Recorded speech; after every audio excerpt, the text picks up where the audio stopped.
single day, through our digital media, through our field program, through our events, is we are dedicating ourselves and our staff and our students and our activists for a full revival of America. You see, this is something they've tricked us into believing, the media and the major cultural institutions. Where is my president? I don't know, son. Let's make sure we get some facts correct here. They are the invading force. Donald Trump is here tonight.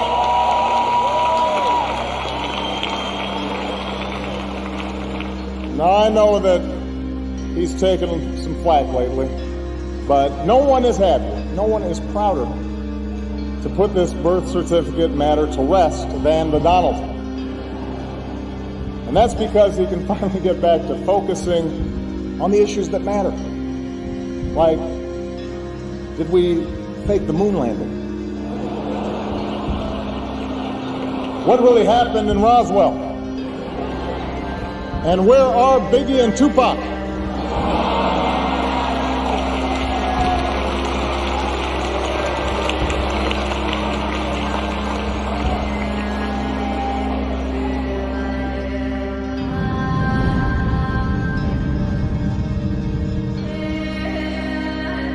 It's been a while, my son.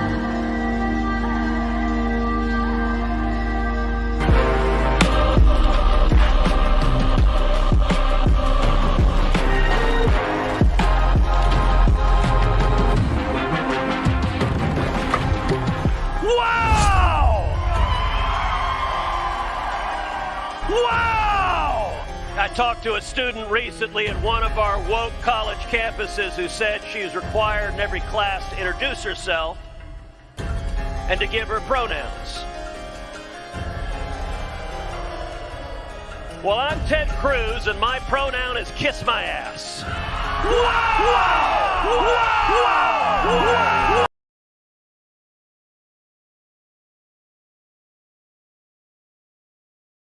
All right. That was a little bit of the beginning of a video from Amon Animations, and we are going to return to the point where that left off in just a moment. But meanwhile, I am Ben Burgess. This is Give Them an Argument. I am joined by our super producer, Jake Appett, our graphic designer, J. Andrew World, and Dr. Kuba, I believe his last name is pronounced Deep State. Yes, it's got some silent Z's and W's in there, but Deep State is good enough. Fair enough. So we are going to be talking in just a moment about what are colloquially and affectionately known as NatCons, which stands for National Conservatives. Or Nazi conservatives, depending on how the shoe fits. No comment. And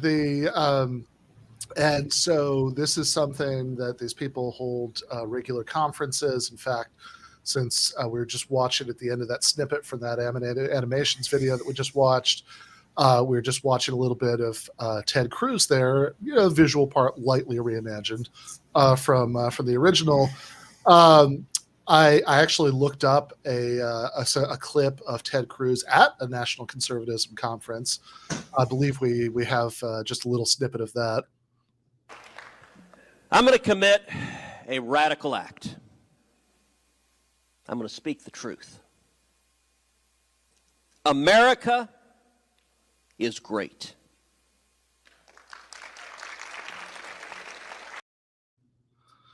Yeah.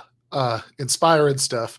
But there's more to say about that, and we're going to say it in just a moment. But first, I want to talk about our upcoming New York live show. If you have dreamed of meeting every single person in a square on this screen, you have an opportunity to do so on January 22nd.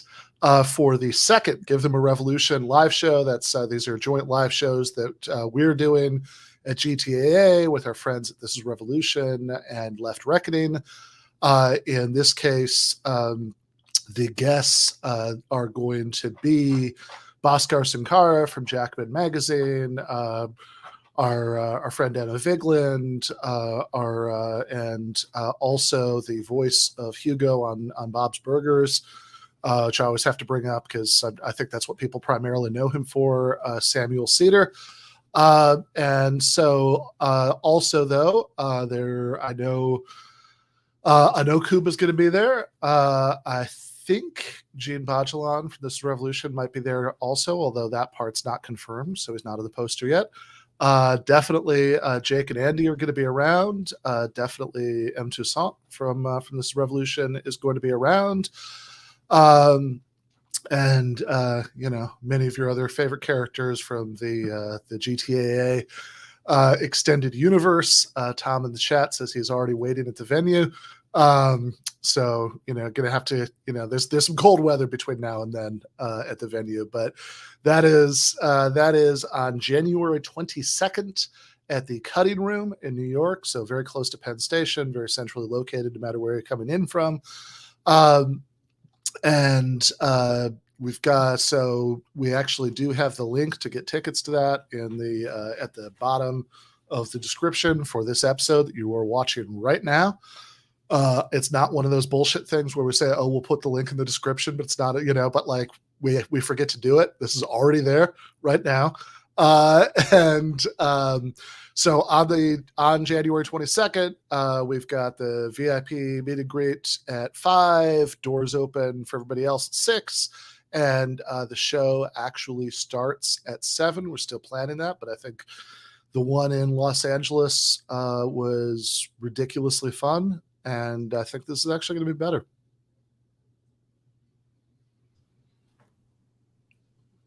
Enough said. No. Yeah, I think we're going to be like, have an East Coast, West Coast battle here.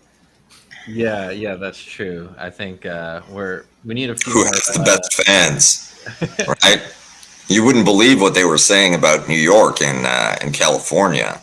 That's tough to hear. We're still a few Patreon subscribers from getting comp tickets out to LA. So Andy and I are settling for the New York one, but we're going to bring our own special energy. Also, what's up, Jay in the chat is the first person to ever. I'll out myself as being only recognized one time in public, but I did tell Jay to come to the chat, and now I'm telling Jay to come to the live show, get the VIP ticket. Nice. Yeah. So this is going to be very, very good. Even the most dour and Polish of guests could be fun in person. So come check that out.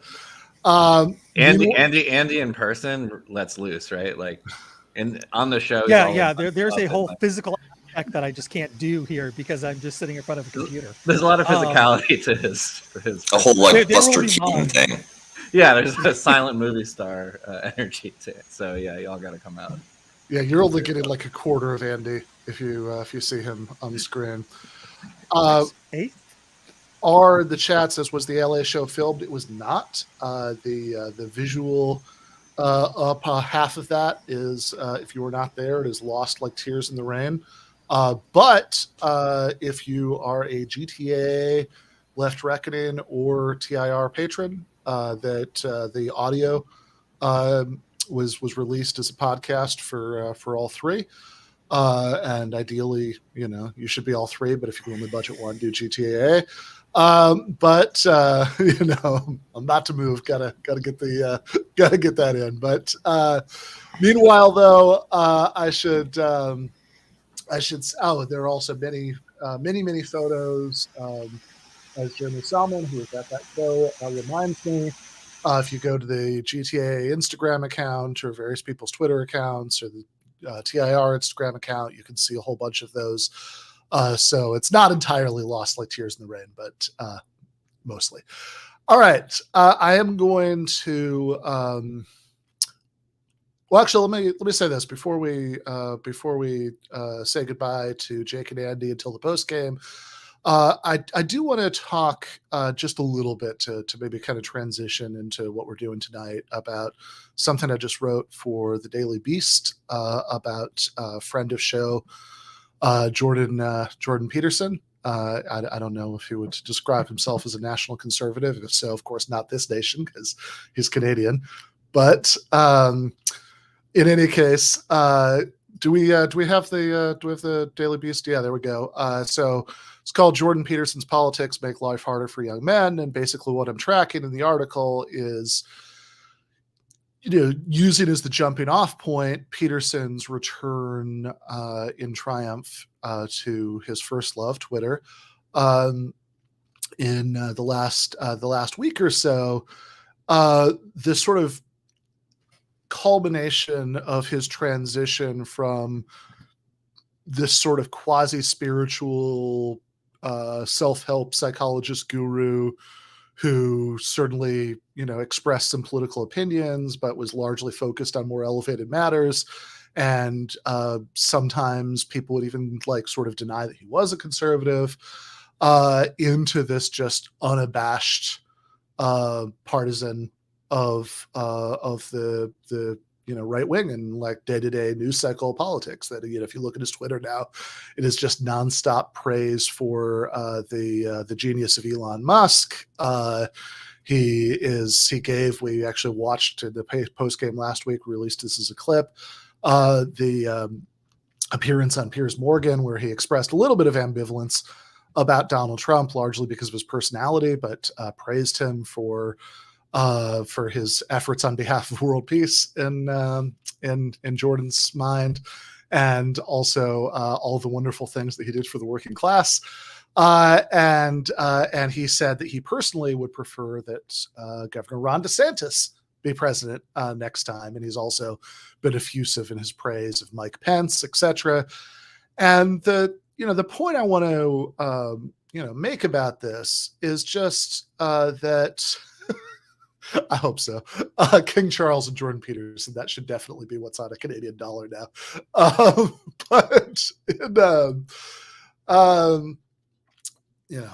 King Charles II and whatever number he is, King Charles III. Sorry, my apologies. King Charles III and Prince Jordan can be next to each other on that money. Should make everybody in Canada very proud.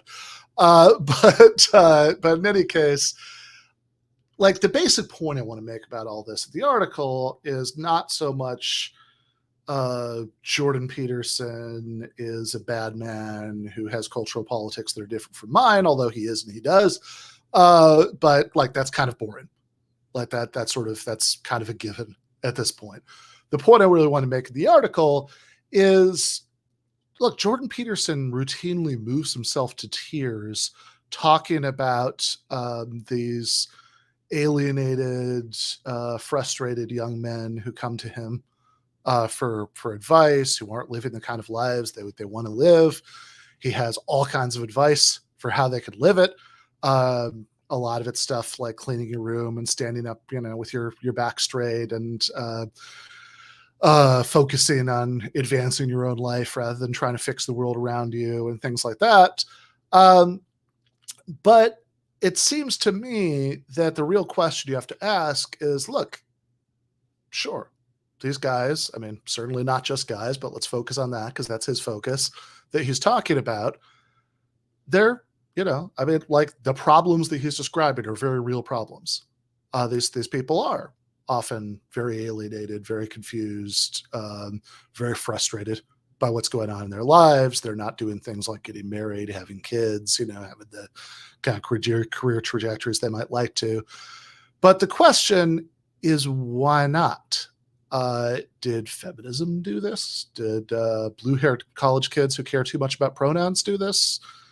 Did perhaps corporate DEI officers do this? And whatever you think about those various elements of Peterson's demonology, and, hey, some of the things he hates in a hyperbolic, crazy way, I would go so far as to say I find annoying. But none of those did that. That's not the problem.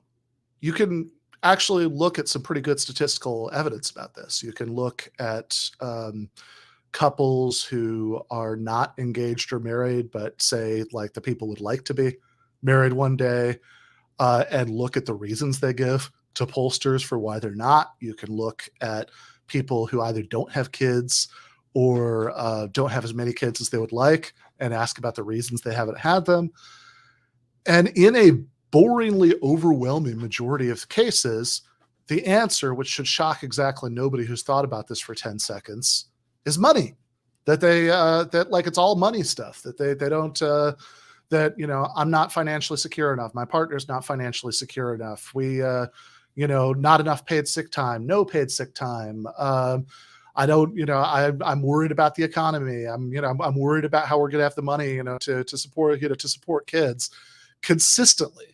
That's the kind of thing that people say. And, you know, I think this does us a little bit to the larger question that, you know, Kuba has kindly taken some of his evening to join us to talk about tonight, about post-liberalism and all of that, because I don't particularly want the things like there's a sort of vision of the good life that a lot of conservatives have that, you know, aspects of it maybe, but like a lot of it I might not want for myself.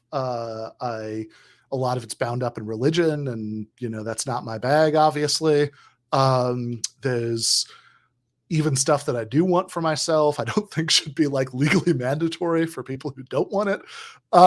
So I don't really agree with their idea that this is universally the good life for everybody, exactly what they think. But if you put aside the question of trying to impose it on others, if you're just asking why can't people who actually want these things, I guess I'm just a colder person than Jordan. Why don't people who actually want these things for themselves, why can't they have it? It's not really that, like, you know, the college kids are too woke and the, you know, and like, I don't like Robin DiAngelo, but she didn't do this. It seems to me that this is, in a really straightforward sense, downstream of the fact that we live in this awful, precarious neoliberal hellscape. And point of the article, which is very straightforward, is just Jordan has been relentlessly devoting himself to propping up the faction of our politics that is most dedicated to making that problem worse.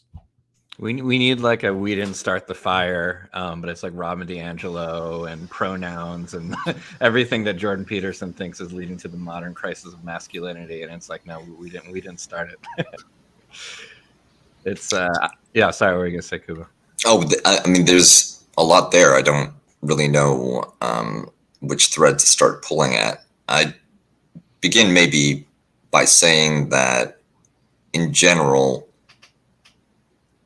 if you're any kind of political movement, what you want is some kind of structure, structure of activity, hierarchy of recognition, of merit, program that can keep idle hands busy, and a authoritarian type of mentorship with the prophet Peterson at the top, or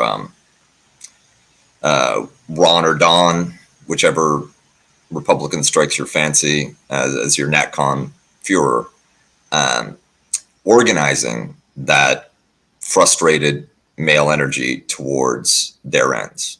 Because when someone is at that crisis point in their lives, alienated, frustrated, feeling like they have nowhere to go, then if you have a mass organization, be it a political party, be it a religious movement, be it a sports fan franchise, you can harness that energy into a disciplined mass of foot soldiers.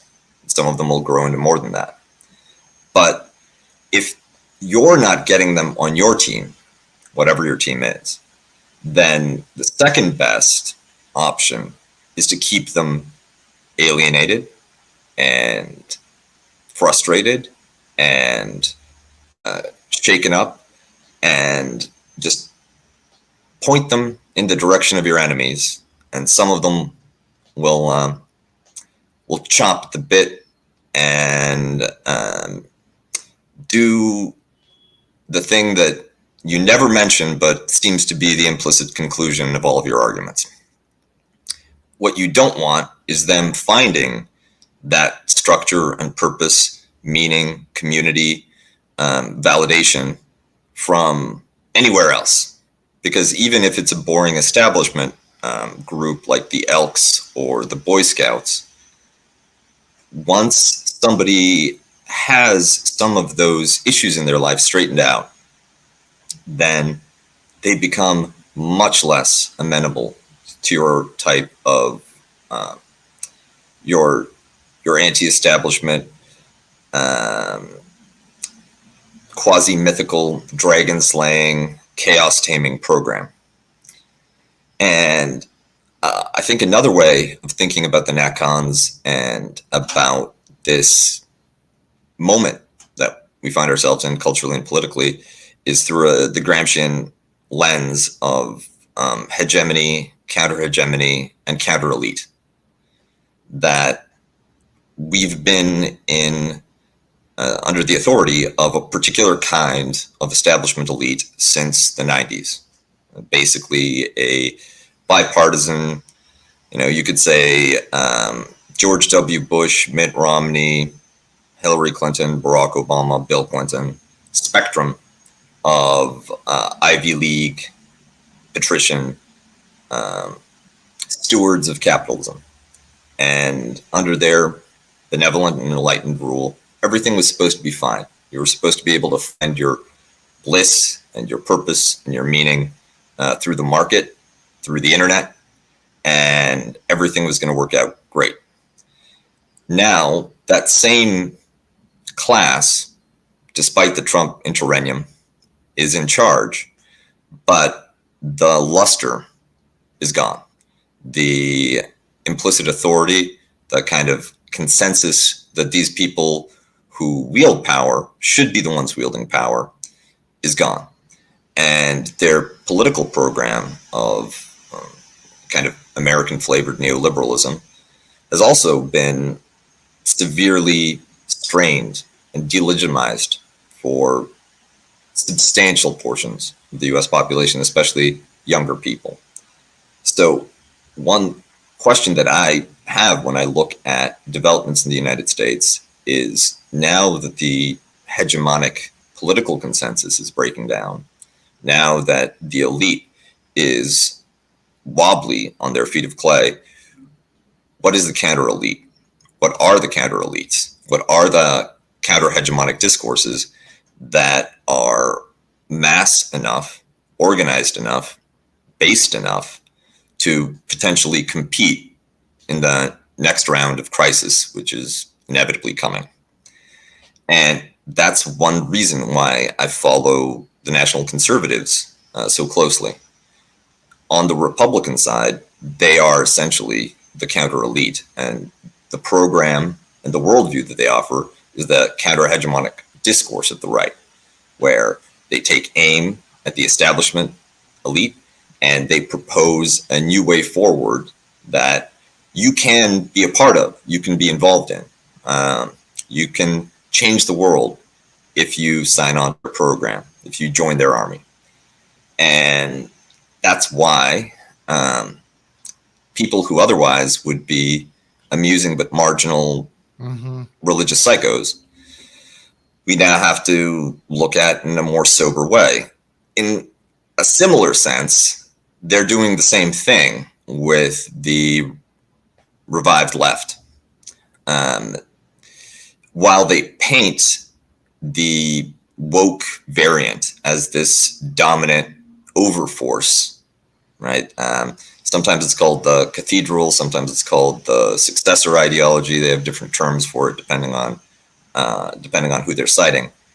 But they imagine, or they present in order to convince you, that there is this woke Ibram X. Kendi, Robin DiAngelo, Joe Biden, Hillary Clinton, Janet Yellen nexus of all that is evil. You can throw in Epstein, why not? that is trying to unpenis you, that is trying to banish God and enshrine the rule of Mammon, the she-beast of Revelation, whatever occult demon energy you want to, you pick your favorite. And they see that that's just a reflection of that old establishment elite. All of this woke stuff only became relevant when it became the legitimating language that was going to buttress the Democratic part of the establishment. And even some of the moderate Republicans like Mitt Romney are amenable to it.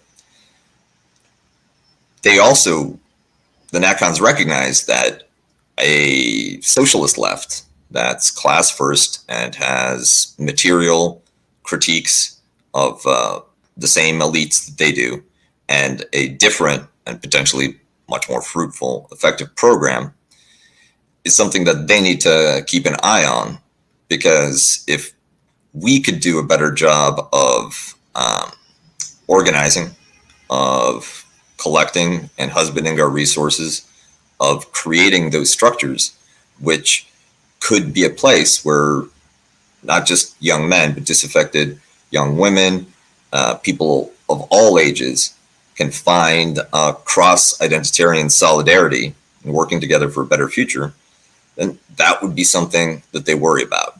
And so I hope that nobody tells them that we're a bunch of mooks that can't get our act together and all of us are broke. Yeah, well, that is a very good reason to do what we can to get our act together. But I want to transition to actually watching one of these guys in action a little bit. The postgame.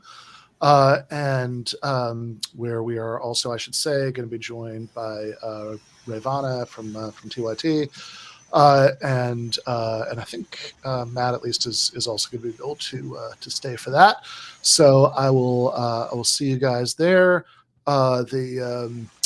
But meanwhile, I do want to get into the NatCons. So I think a good place to start this, and actually one of the things, I don't know, maybe it shouldn't be surprising to me because it's not like there aren't a zillion historical antecedents, but I always find disconcerting about them is that if your worldview is all about nations and the importance of nationhood and, your nation or the people you have something in common with, and you should be trying to advance the interests of your nation at the expense of other nations. I'm very confused by how internationalist all these guys seem to be, that they have that like they all seem to spend so much time hanging out with and expressing solidarity with other nationalists in other places. I don't feel like I completely understand that, but you're being coy.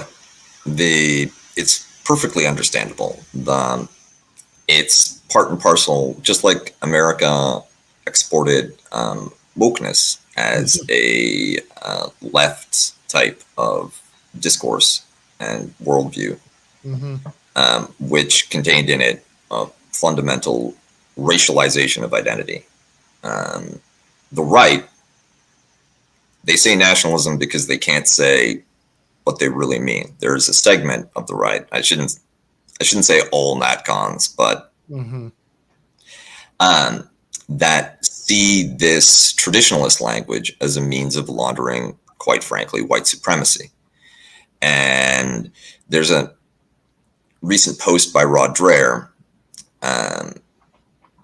vigorously disavowing a particular member of that community, podcaster themselves, a Christian classical school teacher, a proper young fogey is the term that is one of the terms that the Harvard rightists like to use for themselves, that was outed as anonymous Twitter racist, anti-Semite, violent conspiracy theorist, because the ones who want to maintain some connection with a civic tradition in the United States and who understand that overt racism is beyond the pale in most Western societies, really potentially toxic for their brand. So you got to get rid of the ones that say that take that final step. And to be fair, I don't think that Rod Dreher is a race-first NatCon. He is a Jesus-first NatCon. Yes. Emphatically, yes. Although even there, he is willing to strike some ecumenical alliances. I do want to note two of them. So Rod Dreher, who we're going to be getting much more into as we go on, is somebody who is a fixture at NatCon conferences. He's also, I should say, decamped to a different Nat. He now lives in Hungary, among the brother Magyars. Exactly, yes. Where he is essentially very close to a right-wing version of a tanky in the original sense. Somebody who's like a Westerner who would get really into an authoritarian, leftist government and go take the trip where you get to ride around in the tank or whatever. But for Viktor Orban's Hungary, I'd like to say that he's trying to speedrun Ezra Pound.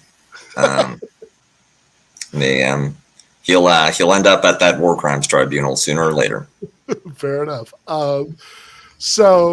But again, even though I agree, I mean, he is clearly Jesus first in his orientation. In fact, before he swung to the NatCon stuff, his original thing was the what he called the Benedict option, which is that Christians are just, society's become too decadent and Christians are just going to have to retreat from it instead of trying to change it. And I think now he's back to trying to change it. But again, I think he sees Orban's government in Hungary as a big inspiration. But somebody just sent, not the Matthew who's going to be on the show later, but a different Matthew who sometimes sends me stuff like this, friend of the show, unironically, sent me this article today, since he saw we were going to be talking Rod.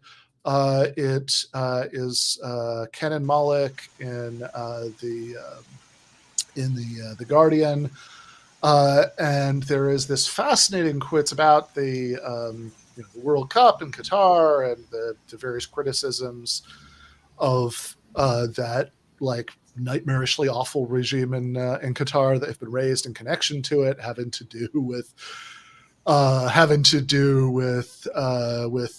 quasi-slave working conditions, having to do with women's rights, the suppression of religious minorities, et cetera, et cetera, et cetera. And who should pop up to push back against that?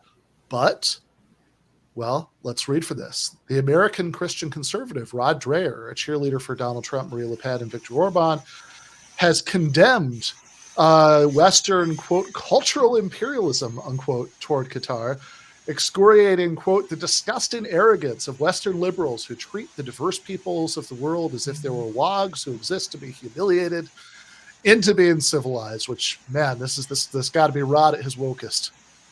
And one of the most irritating elements of NatCons and Rod Dreher in particular, for anyone that has a philosophical bent of mind, is how immediately inconsistent the ideology gets. So on the one hand, he'll do things like defend Qatar or argue that conservative Christians in the United States should be working with conservative Jews, no problem, but also Muslims that have their own anxieties and their own animus towards things like a gender transition or homosexuality and the acceptance of LGBTQ people into the culture fully without shame or humiliation. That's Rod's preferred position. He's not putting anybody on cattle cars yet. He just wants everyone to look at them with disgust until they feel so ashamed of themselves that they'll change their ways. But that solidarity, when he's reaching out beyond his particular form of Christianity, is so obviously cynical, so obviously insincere, right? That it is a tactical move. His preferred type of cultural imperialism is too weak to operate. His particular form of authoritarian intolerance has been enshrined in the institutions. So he'll use the language of multiculturalism. He'll use the language of international tolerance, of solidarity, of multipolarity, just to cover up the fact that he wants to replace one authoritarian international cultural order with another, using the power of states like Hungary or Trumpian America or a integralist nativist France. But there's no freedom that Rod Dreher is even pretending to offer. All he wants to do is replace the kingdom of what he would say is Satan with the kingdom of Christ, where you're not, how did he put it, humiliating wogs into being civilized, but in the good old-fashioned way, taking back the Holy Land with fire and the sword. Yeah, exactly. I mean, the thing to emphasize about these people is they're very, very frank about this sometimes. And you know, as you mentioned, I mean, in this quote, Rod is being pretty disingenuous. I mean, he's sort of, you know, he can express some sympathy for the you know, the Qatari despots because they're being, you know, they're being victimized by the imperialism of being criticized for having horrible labor conditions and stuff like that he agrees that they should be allowed to have, but he emphatically does not want to have a pluralistic society. So, you know, you already mentioned one of the other ecumenical alliances of convenience that he's willing to have, which is with you know, Ben Shapiro style. Yeah, exactly. And in fact, I should say, like, look, we have a screen share here of one of his leading allies, one of the maybe in some ways the leading light of this, at least the sort of NatCon branding of conservatism, who's Israeli philosopher Yoram Hazony. Let's watch just a minute of that. Some of you may know that when I'm not an activist on behalf of national conservatism, I write books on the Bible and theology. And I'm not going to say too much about it. Those of you who are interested are, of course, very welcome. But the interesting thing about the absence of the Bible from our culture is that it's actually something more. It's an additional step beyond not believing in God or not having received a religious tradition in your family.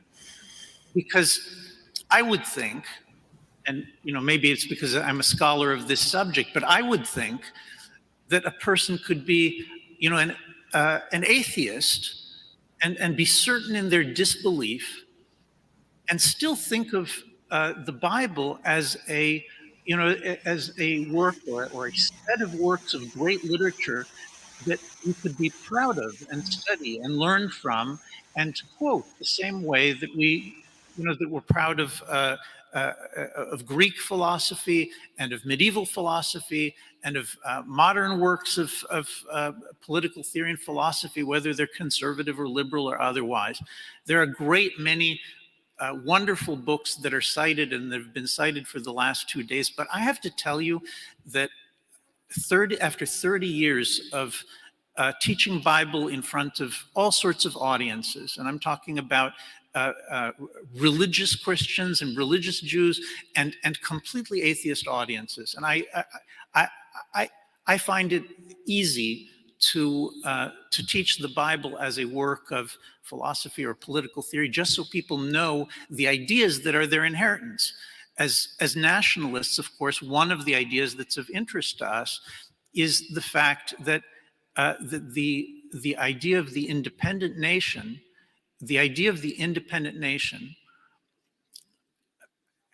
has it has no Greek source. It has no Roman source. I'm not saying this in any way to disparage Greek and Roman sources. They have their own virtues and advantages. But here we spent 2 days talking about the birth of the nation-state system in Westphalia. All of this is true, but it's rare that you hear it mentioned that there's only one source on which the Westphalian system is based, and that's on biblical tradition. Okay. So one point of interest here is that, which biblical tradition are we talking about is going to vary considerably between him and his allies. This is what we were just talking about. But another, I should say, that's like something that I don't think you should be able to talk about these guys without talking about is that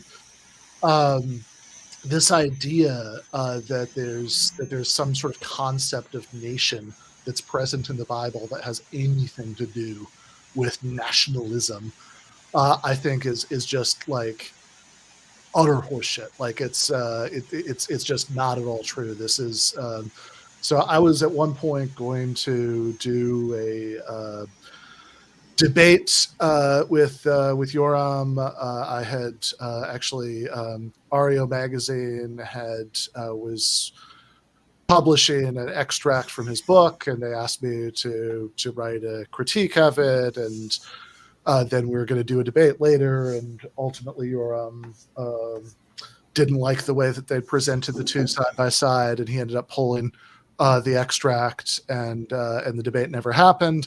But one of the things that you can still read, even though it's out of context because you can't see what I'm responding to, you can still read my response up at the magazine. And one of the things that I point out in that response is that it is hard to overstate how very, very recent this idea actually is historically. In fact, I should say that even within the post-liberal right, there are people who are willing to sort of come to terms with that. So, the Sohrab Ahmari of Compact Magazine, who is, I suppose, in that category that I've heard you describe as like the kind of friend who you would try to kill and vice versa in a civil war. But I suppose that's what Sohrab and I are to each other. But I did quote something he wrote in that response to Hazony, because I should say, I mean, he wrote this response to him in Compact, The Return of Liberal Nationalism, where he points out, look, there's something a little bit strange about making opposition to liberalism, the alpha and the omega of your political identity, but then being super into nationalism, which historically rose at the same time. And, if you were like, I don't know, Metternich, you perceived these as sort of twin subversive dangers to the Ancien regime, not incorrectly in that context. Now, of course, Sohrab's alternative isn't to just be a nice socialist who wants a pluralistic society, but to sort of step away from nation first towards a stronger version of Pope first. Pope first, exactly. Pope first. Not this Pope, of course. Yeah. But a different, yeah, exactly. But this is, but But what they all have in common, and this is the crucial thing that makes these sort of ecumenical alliances a little bit strange in at the end of the day, or like when you say, oh, like you're searching for YouTube videos for the NatCons, and here's like, oh, here's one at NatCon Brussels. It's like, well, which Nat are we talking about here, guys? But is that what makes any of these people post-liberal,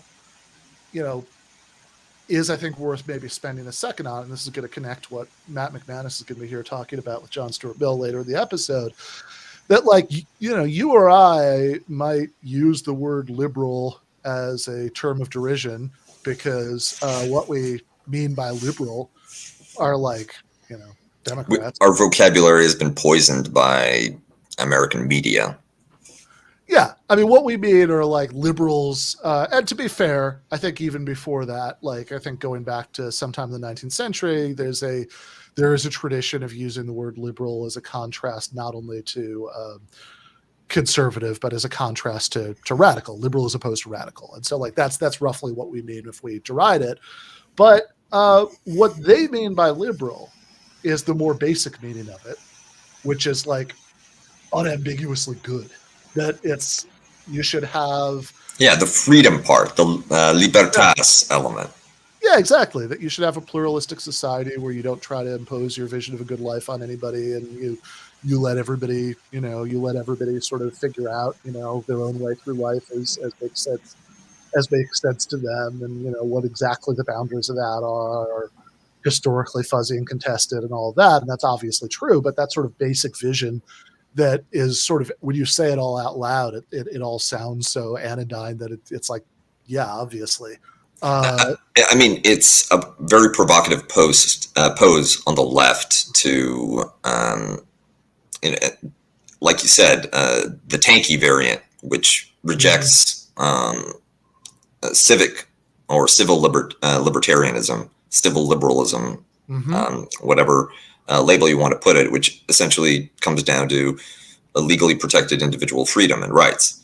And I know it's very based to be like, commissars should just tell you what to think. But as somebody who's from a country that tried that, it sucks. It's real bad. It's real bad. And if you think you'll be the commissar, you won't. And Jordan Peterson has a better chance, has a better shot at that position than you do. Totally. It's like there's a classic debate, sadly not captured on YouTube because it's a little too early for or whatever. I mean, I guess it could have been filmed, but nobody seems to have been filming it but you can find the transcript on Marxist.org between Earl Browder, who had been the head of the Communist Party USA, and then he was, basically purged for, deviationism, and Max Shachtman, who would later, change his political positions in disappointing ways, but was at the time a anti-Stalinist, but still very radical socialist. And the line that everybody always remembers from that debate is Shachtman saying, look, this guy who's still, because he hasn't changed his politics significantly since he was kicked out of the party, so he's still defending the Soviet Union and all of that. My God, I mean, this guy was the leader. He was kicked out. I mean, if they were, if we were in a Czechoslovakia sort of situation, like, who do you think would be the first up against the wall? That but for an accident of geography, I speak to a corpse. And there stands a corpse, I think was the line. But yeah, I mean, right. You having the commissar tell you what to think is might sound appealing if you're pretty sure you're going to be the commissar. Very, very, very unappealing if you're not. And also, not for nothing, but I mean, just to bring in sort of grubby political considerations here. If you do want to appeal to enough people to have a shot at being the compelling alternative to the people that we're talking about, I mean, man, good luck convincing people to give up rights that they're already accustomed. Well, and that's actually the part of the genius behind the strategy of targeting the disaffected young men, because there's an excellent Orwell review of Mein Kampf that goes into this. Orwell points out that liberals and socialists offer you the good life. They offer you peace and security. They're going to do their best for you, or at least they claim to.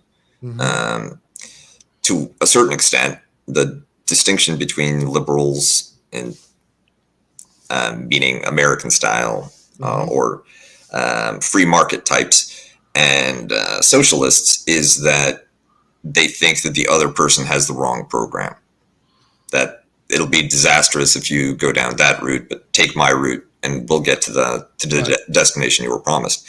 While the right doesn't need to do that. They can call for struggle, sacrifice, blood, violence, death, including your death. And if you are in that questing, searching, self-loathing, broken part of your life, then there is a romantic appeal. There is an attraction, moth to the flame, for your own glorious and beautiful self-destruction in the pursuit of a metaphysical glory that is unattainable in this world, except through that kind of self-immolation. And that's very appealing. It totally works. But it's also something that most people grow out of unless they're captured institutionally at a young age when they're vulnerable. And it goes nowhere good. It delivers as promised. You will have sacrifice, you will have blood, you will have struggle, you will have death, except it might not be as romantic and beautiful as you expect. Yeah, exactly. So yeah, I think that, you know, just to put a bow on this, you know, when they talk about post-liberalism, you know, it's liberalism in the original sense that you have, you know, philosophical liberalism, which is roughly the belief that all people have some sort of moral equality and innately deserve the same package of rights, which is certainly something that's built into the universal freedom. Yeah, exactly. That's certainly something that, you know, I mean, look, in this sense, you know, Karl Marx, for example, was as unambiguous a philosophical liberal as you could possibly find, and somebody who, you know, and somebody who believed that, you know, we can use reason to, you know, remake society in a better way, etc. And then I think what we could call, you know, procedural liberalism, which is the idea that it's like pretty important that we have institutions that safeguard, you know, certain kinds of liberties, which you know, I would say, you know, for myself, you know, previewing what we're going to be talking about later in the episode, that if you're not, you know, if you're not a liberal in the first sense, then I don't know what the point of left politics is. And if you're not a liberal in the second sense, I think that history strongly suggests that you're whatever you end up with is not going to be the good outcome for workers that you hope it is. I mean, that you're not going to get you know, you're not going to get workplace democracy and all that stuff. People are afraid of that the secret police will knock on their door if they say the wrong thing, which seems pretty obvious to me.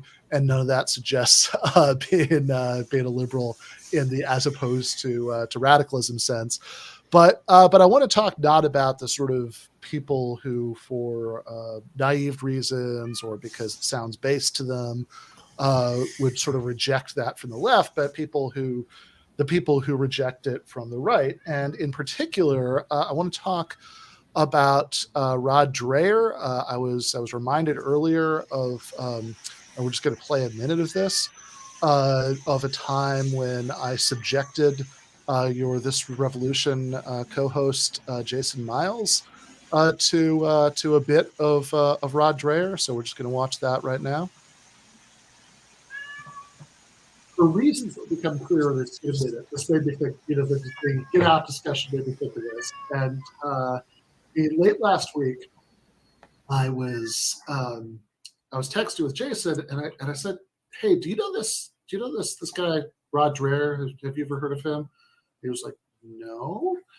And so I'm really excited about the chance to introduce Rod Dreher to Jason. So do we have the graphic, that first article we're going to talk about? I don't know if this was the one. This wasn't the one I read. Okay, well, let's see.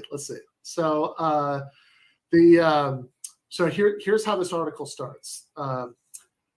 I've never given circumcision a single thought, promising beginning, other than to consent to my son's circumcision. Europeans think it's weird for American Gentiles to be circumcised. I think they're right, but I remember the one kid we had in my elementary school class, a black boy who had been born at home and who was not circumcised. All of us boys wanted to stare at his primitive root wiener. We were at the urinal during recess because it was monstrous. Nobody told us that wieners could look like that. The kids didn't know why his penis was so strange looking. Neither did we. Third grade, man. So, as I'm looking at this annual gala with Jeff Sessions doing the keynote, I'm not surprised this guy's talking about monster child black cocks and fucking bits that look like worms and shit in grade school. Ben goes, you know this guy? He says the guy's names. I never heard of him, and I thought he was going to say like the guy died, like something said like, is it someone I should know that passed, or then I thought maybe it was some shitty dude on Twitter that called him a piece of shit. This motherfucker called me a piece of. That's also how Ben talks up when he's not. That's right. Yeah, can't confirm. Yeah. Yeah. The second we're no longer live, and they sound exactly like that. Fuck this guy. I was like, that wasn't the article I found. It was something else that was on some bullshit. I can't remember what it was about. I try to avoid certain right-wingy shit because it's just like where I'm at right now is a little, you know what I mean? A little white right now. Yeah, I know. So nevertheless, I'm going to do this to you. So and in the part that we're not going to play, I go on to read him another Rod classic, which is about a friend of his whose wife was possessed by a demon. And that's a good one.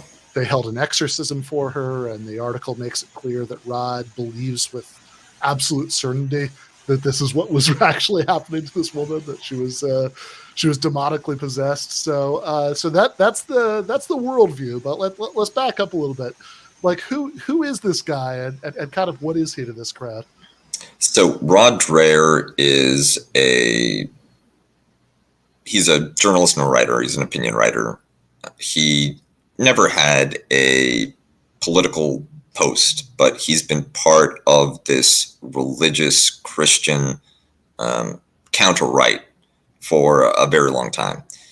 And his roots are in Louisiana. And he wrote a book about leaving and going back and disappointing his father. And man, that guy really wears his issues on his sleeve. And then he converted to Catholicism, disenchanted by the pedophilia scandal in the church, and I can't say I blame him. He went further and went full Orthodox, and has been an advocate for the political and social mobilization of Christian believers. And if you don't believe with him, you don't count. You're not one of them. You're actually the enemy.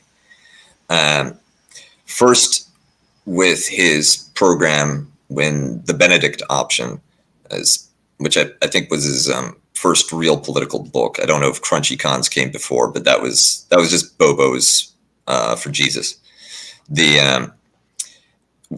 He argued that the modern society, because of what hadn't yet been called the successor ideology, but that's what he was gesturing towards, it had come to dominate institutions, especially media, culture, and academia, so completely that Orthodox Christians, small o, old-style believers, I guess, Bible, what might be objectively described as fundamentalists, but they take umbrage at the term,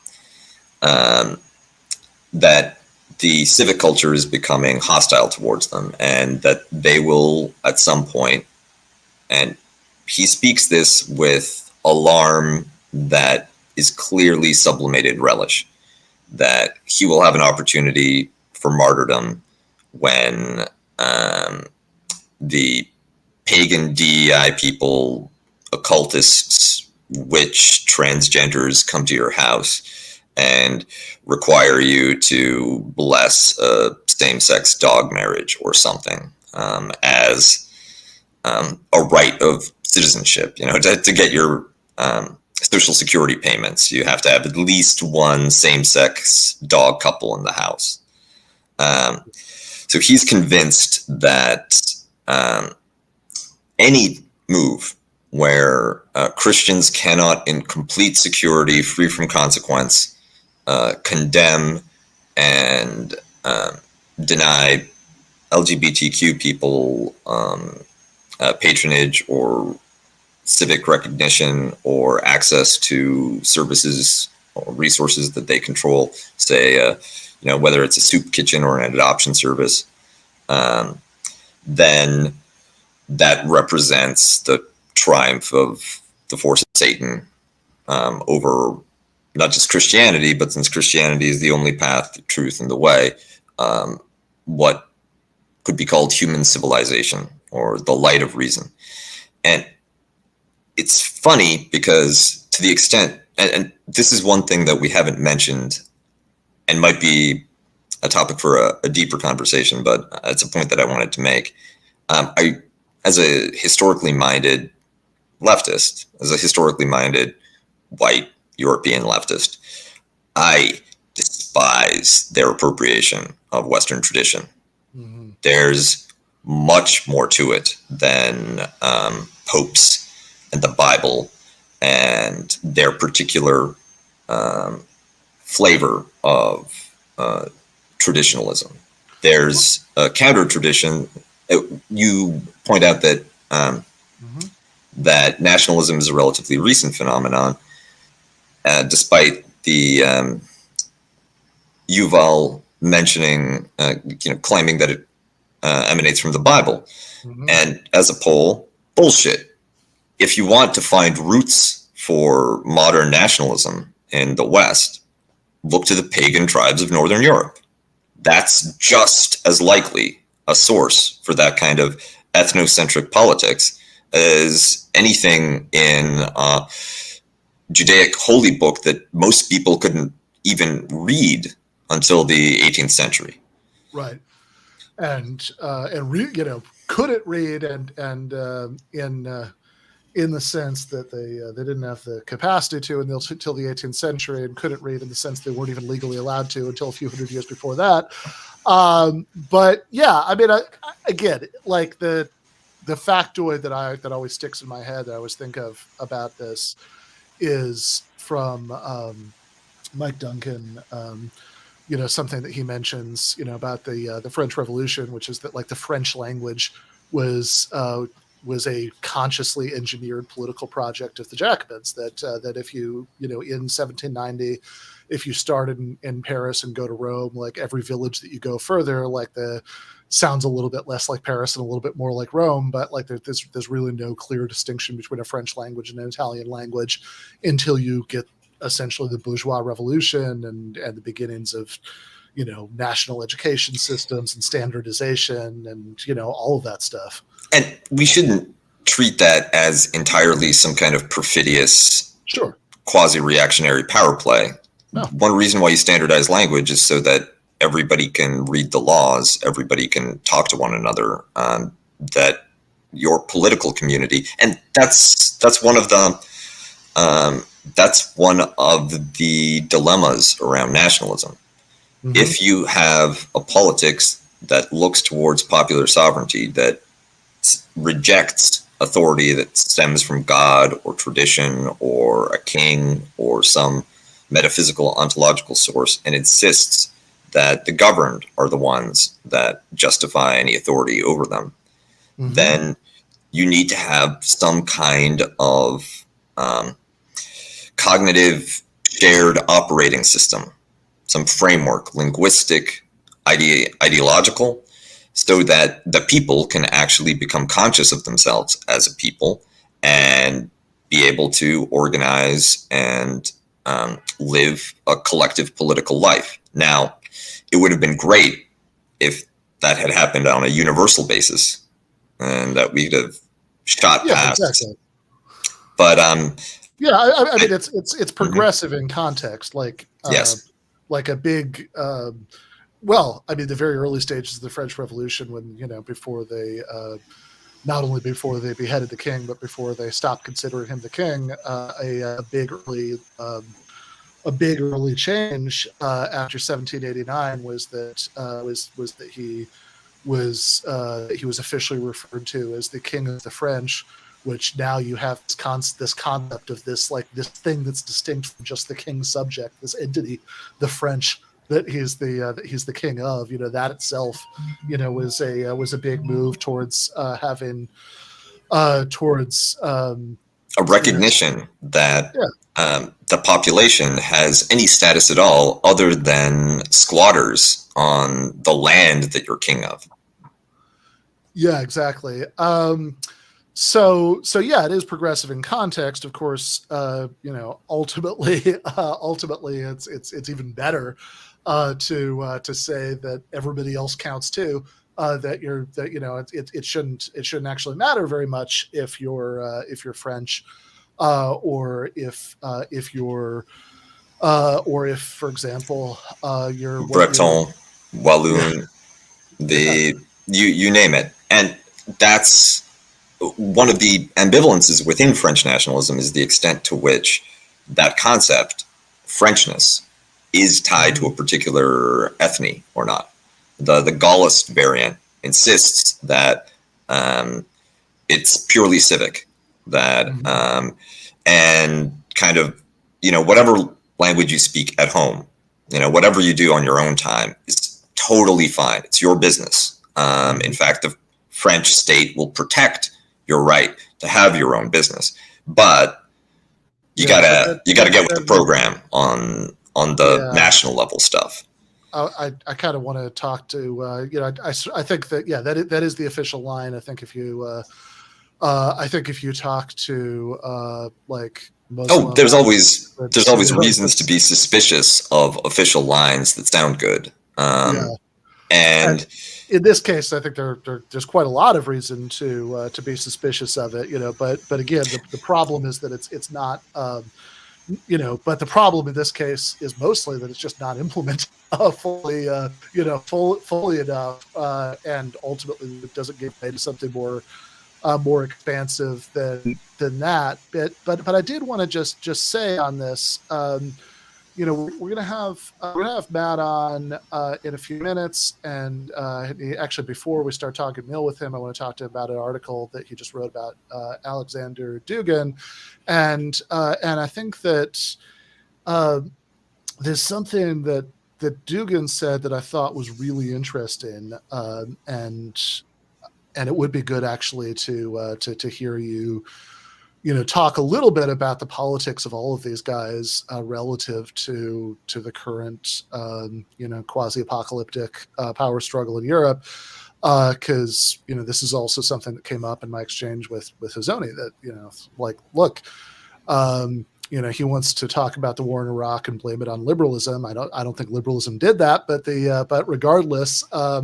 If we're going to talk about the sort of utilitarian good or bad consequences of political ideologies, if we're going to talk about nationalism, could we maybe talk about the invasion of Ukraine, which seems like an obvious recent bitter fruit of that, but one that poses this threat to human civilization right now, given the superpower tensions that have risen because of that. But there's something that that Dugin said. He did this debate with Bernard Henri Lévy, where he was very weirdly explicit about this kind of postmodern relativism about values. That basically his line to Henri Lévy was, hey, look, you Western Europeans, you can have your liberal democratic values. If that's what floats your boat, that's fine. But but here in Russia, we have different values, and we don't believe in individual rights, and and all of that stuff.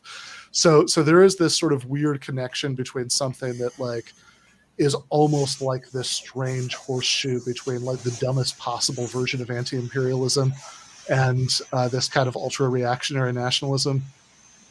And I think that one of the sources of, let's say, liberal overreach in the form of Western imperialism, which, especially since the end of the Cold War, was interested not only in securing political control through clients or directly over territory, but also in wherever the United States went, they had to establish something that at least looked like democracy.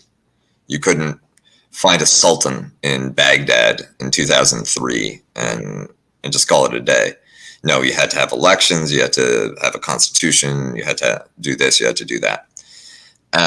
And all of that comes with empowering women, other minorities, freedom of religion, things that we might not actually have a problem with if it's not imported at the barrel of a gun. Right, exactly.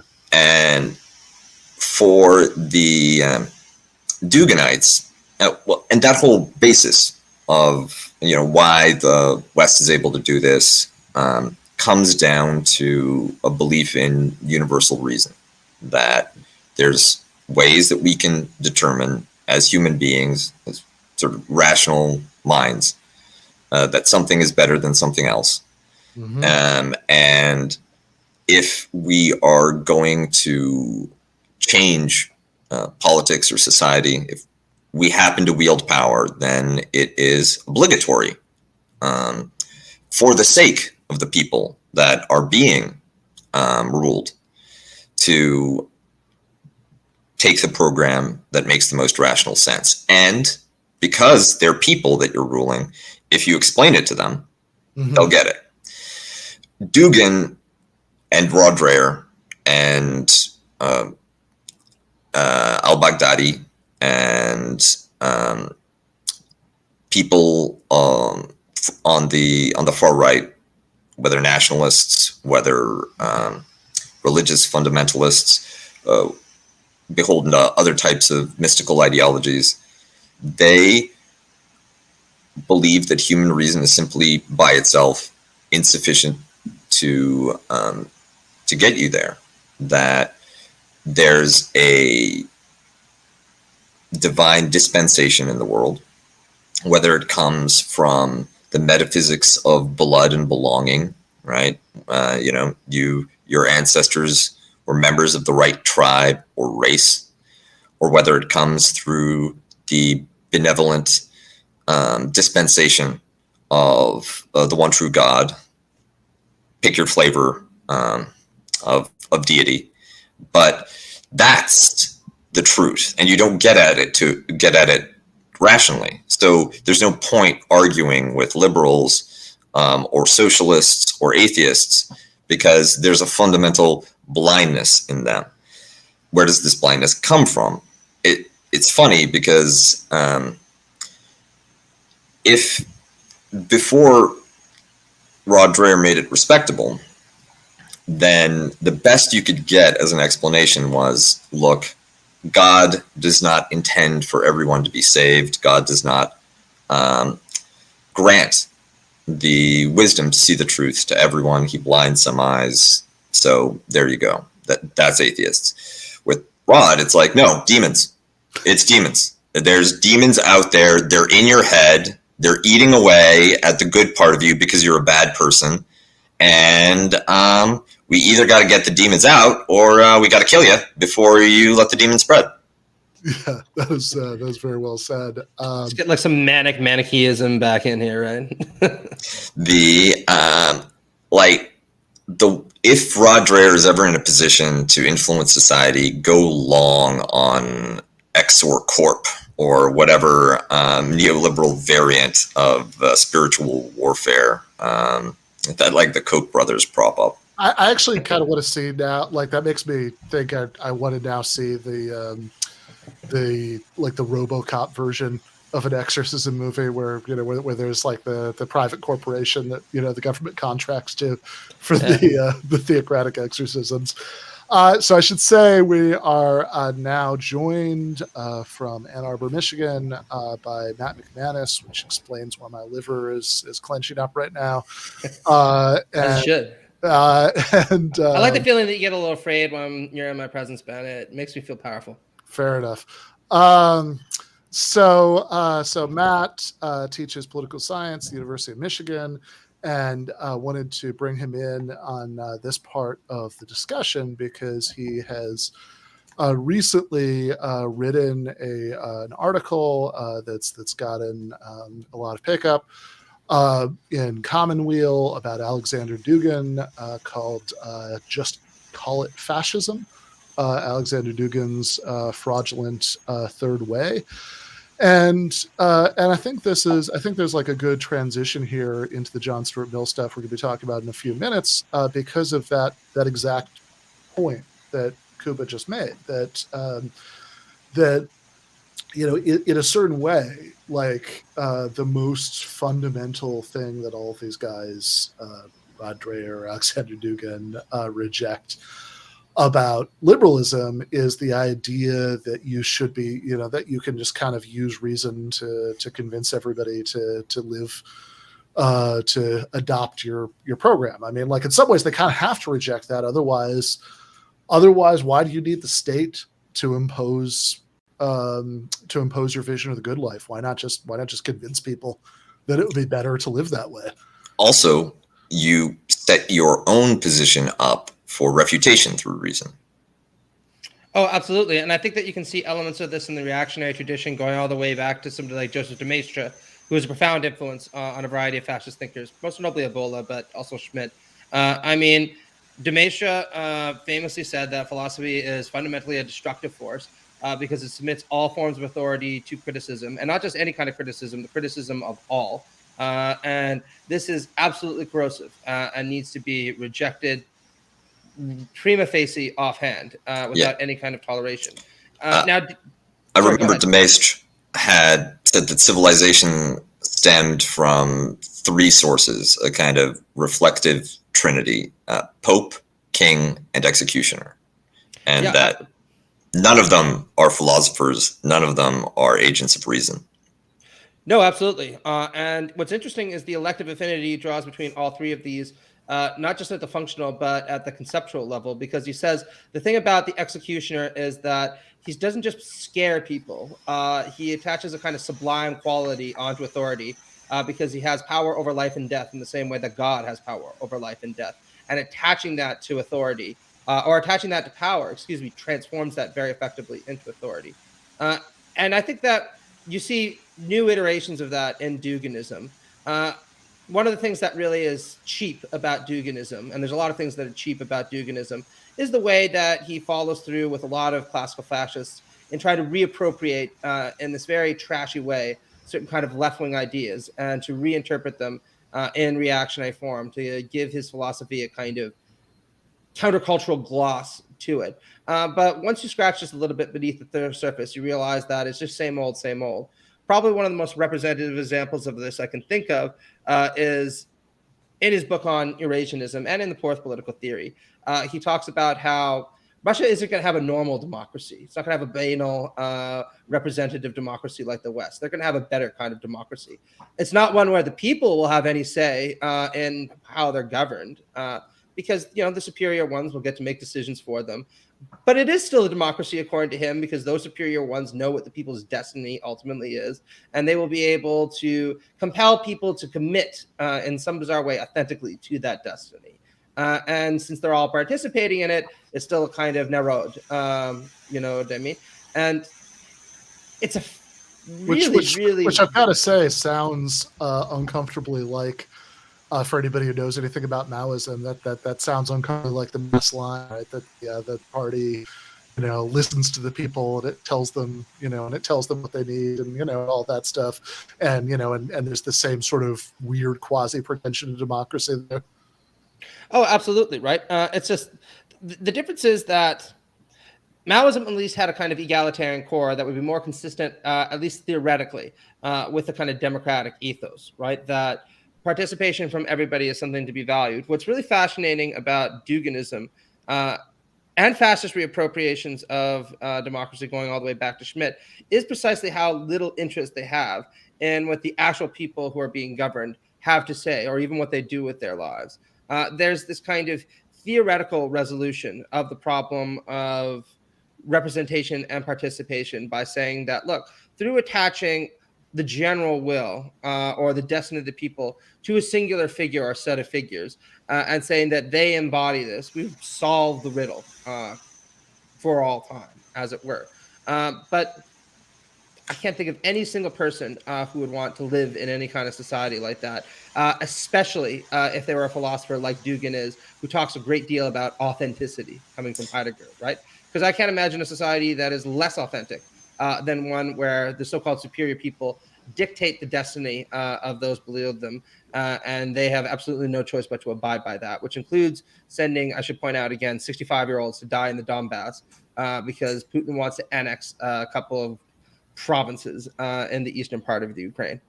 And I think that it's useful to go back to what we were talking about France and the liberal variant of attempting to substantiate popular sovereignty, because that's what this obfuscation comes down to.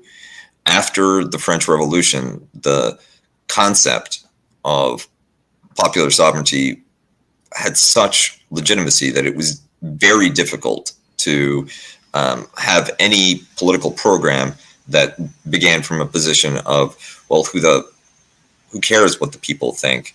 We're just going to force them to obey, and that's fine.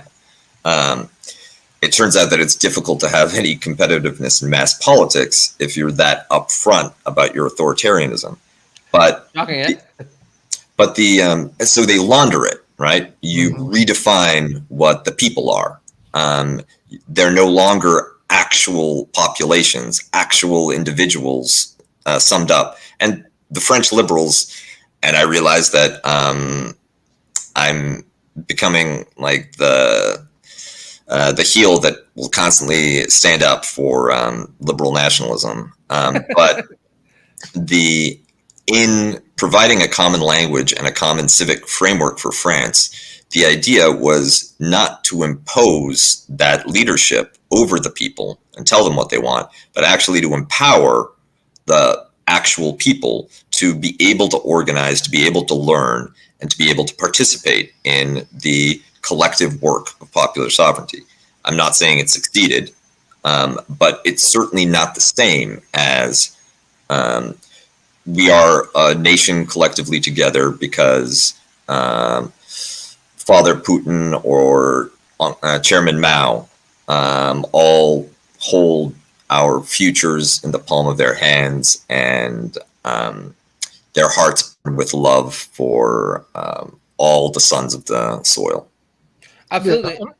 Yeah, I mean, certainly, if you think about, and there is this very funny, to me at least, line in the article where you're talking about this book by Michael Millerman, who I think is a little bit squirrely about this, but who certainly seems to be a fan. And it's called Inside Putin's Brain, about Alexander Dugin. And he says at the conclusion of Inside Putin's Brain, Millerman excuses his lack of engagement with the practical implications of Duginism, including Dugin's support for the war in Ukraine, on the strange grounds that, quote, nothing Dugin could say about oil prices, unquote, would be as important as his commitment to the, quote, big questions and giving them their due, unquote. In short, discussing the real-world implications of Dugin's ideas would besmirch his value as his dignity as a philosopher, which, you know, it is very convenient, but I mean, it does go to the point that Kuba just made, because on a really, you know, basic level, if you are going to take this line that like, oh, well, what we're doing is a kind of, you know, it's like a strange sort of democracy, but it's a kind of democracy. It counts, you know, because ultimately the, you know, the sort of essence of the people, their destiny is in, you know, this project of national greatness.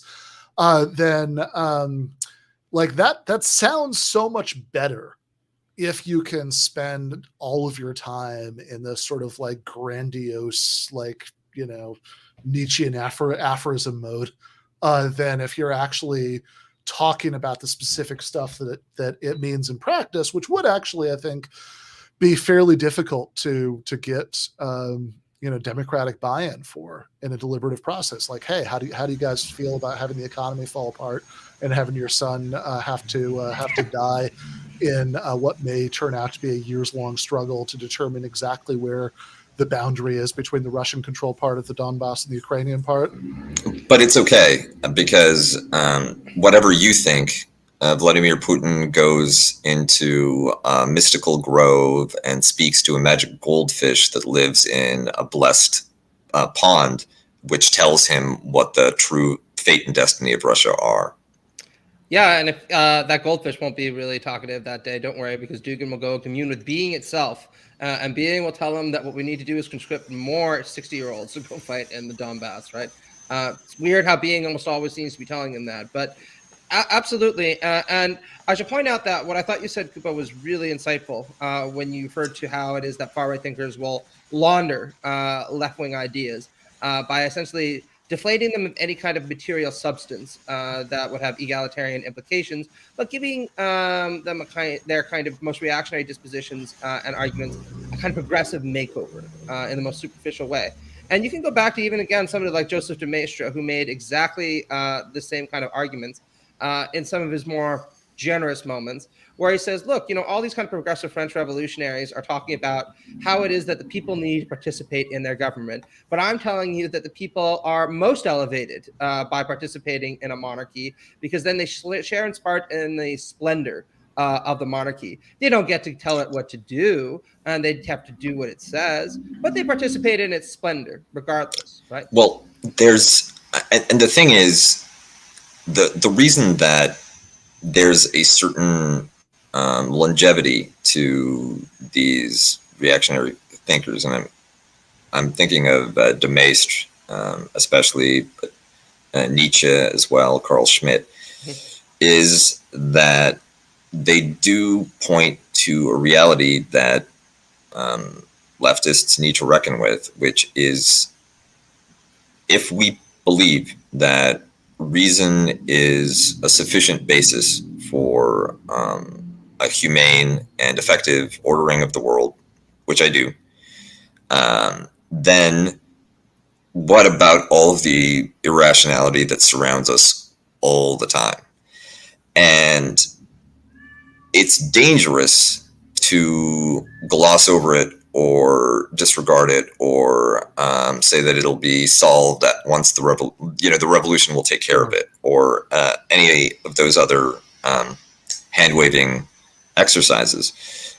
When you talk about the splendor, participating in the splendor of the monarchy, at this point, if you were to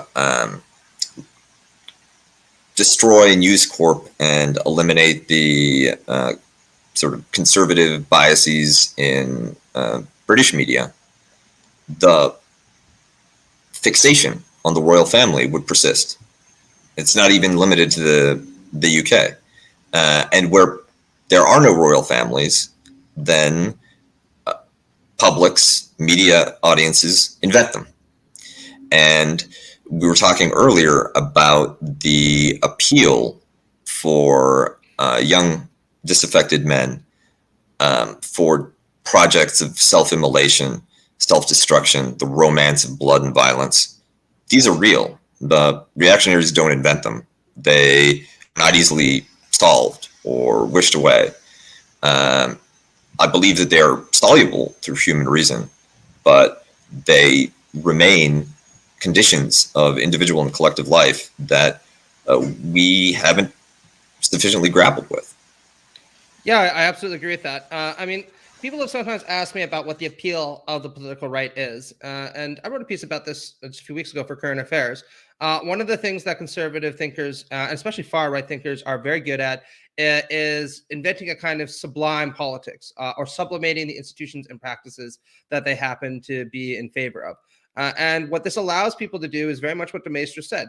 They can participate in something that is greater than themselves, but which transcends their individuality and their individual reason. So they can't participate in it as an equal, but they can submit to it as a kind of follower, which is, of course, what the right wants. And I think that that is something that I would never want to do. But it's undeniable that there is a population out there that finds a politics that offers up those kinds of potentials extremely attractive. And if we're committed, as I think we all should be on the left, to a rationalist politics, what we need to do is find a way to, A, understand the appeal of these kinds of sublime politics in order to confront them more effectively, and then B, find a way to construct more soluble alternatives. Yeah, and it could very well be that there are proxies that you don't solve the problem, the social issue by the social difficulties created by these, let's say, durable irrationalities. But you find outlets for it. For instance, Japan has simultaneously one of the most peaceful societies on earth and some of the most graphically sexually violent media on the planet as well. And there's an argument to be made that this is a release valve. It's a way to work out some of those irrational, potentially destructive urges. I think that, to bring Rod Dreher back in, he is most exercised by the normalization of what would previously be considered deviant sexualities, not just same-sex attraction and same-sex relationships, but also things like BDSM or any unconventional kink. In fact, the very fact that you can say kink on YouTube without immediately getting like a team of Catholic deprogrammers to come and take you to reconditioning camp is for him. If Patrick Deneen and Adrian Vimiola get their way. Yeah, exactly. But it could be that those alternative forms of sexuality, the indulgence of those kinks, is another way that you can canalize and exercise those irrationalities without impacting collective life or ruining somebody else's day. And the fact that often the most conservative authoritarian NatCon side is making all kinds of puritanical, prudish arguments about control of culture may actually point to the fact that they recognize that there's a need to have no outlet except politics for your romantic death drive or your instinct of submission or your drive to dominate. That it's actually helpful if you cut out the legs from those coping mechanisms, because it reduces the ability of reason to make political and social problems tractable. Yeah, I do want to also maybe go back to something you said very early in all of that, which was about persistent irrationalities, because I think there's a kind of really important argumentative leap that both some of the kinds of people we're talking about like to make, and also, frankly, some in the standard American sense of this word, liberal technocrats like to make, which is from the true premise that we are none of us entirely rational beings, to the conclusion that you can't have sort of democratic politics based on mass persuasion and, getting people to see that things are in their interests and all that, which really doesn't follow at all, right? I mean, because you can say, yeah, I mean, this is the, sure, people can be, crazily irrational in all sorts of ways, but still ultimately, be persuaded that they're, better off, banding together with their fellow workers who they might not, who they might have various prejudices against, to start a union. Like, for example, just in a very small example, that happens all the time. And, there's this sort of, to maybe start to get into, to Mill, we're going to fully transition to in just a moment. Look, you can think that having freedom of speech, for example, even though that means that sometimes people can say bigoted or conspiratorial or otherwise objectionable things, or having democratic procedures can sometimes lead to bad results because people aren't going to behave in entirely rational ways. True. Undeniably true, right? It can lead to bad results, but any sort of use of this as an argument against freedom of speech, democratic processes, etc., only works if you look at the other end of the ledger, which is you can't just, look, we could make a million argument about how respecting these rights works out better in the long run. If you want to dispute that, it's not good. It's not good enough to say here are bad results of allowing people to do these things. You have to then also be able to say here are the predictably better results of not allowing them to do these things, which goes back to something that Kuba said very early in the conversation, which is, look, having a commissar to tell you what to think sounds good if you're pretty sure you get to be the commissar, but much less good if you're not. And we could generalize the point a little bit beyond that it sounds benevolent if you're pretty sure that benevolent people are going to get to make these decisions. But whether we're talking about Dugin-esque visions of national greatness embodied in a single person, or sort of technocratic liberal ideas about how we're pretty sure that the right people are going to be deciding which YouTube videos to delete. In both cases, I think there's all kinds of really straightforward arguments that you can make that actually you can't count on the right people to make these decisions, and there's no reason whatsoever to think that that's gonna come out better than letting people talk it out. And sure, sometimes the wrong side wins, but at least you have a fighting chance of getting people to recognize that things are in their interests and persuading them and all of that. Another point that I'd make about the difficulty of dealing with the NatCon style of conservatism, which makes it distinct from the Mitt Romney wing of the establishment, is that you don't have, once you trash universalism, whether from the perspective of people as rational agents or a cosmopolitan view of human rights, then you can no longer rely on a utilitarian calculus where you point to some outcome and you say, well, your insane policy on criminalizing same-sex marriage has caused a spike, and there's 20,000 suicides all across the country that are directly related to that. And their response is, well, we don't care. Like, what's 20,000 lives compared to enacting the rule of God? Those 20,000 lives They were sodomites and sinners anyways. Do they even count for anything? Do they count for one aborted fetus, which is innocent and pure?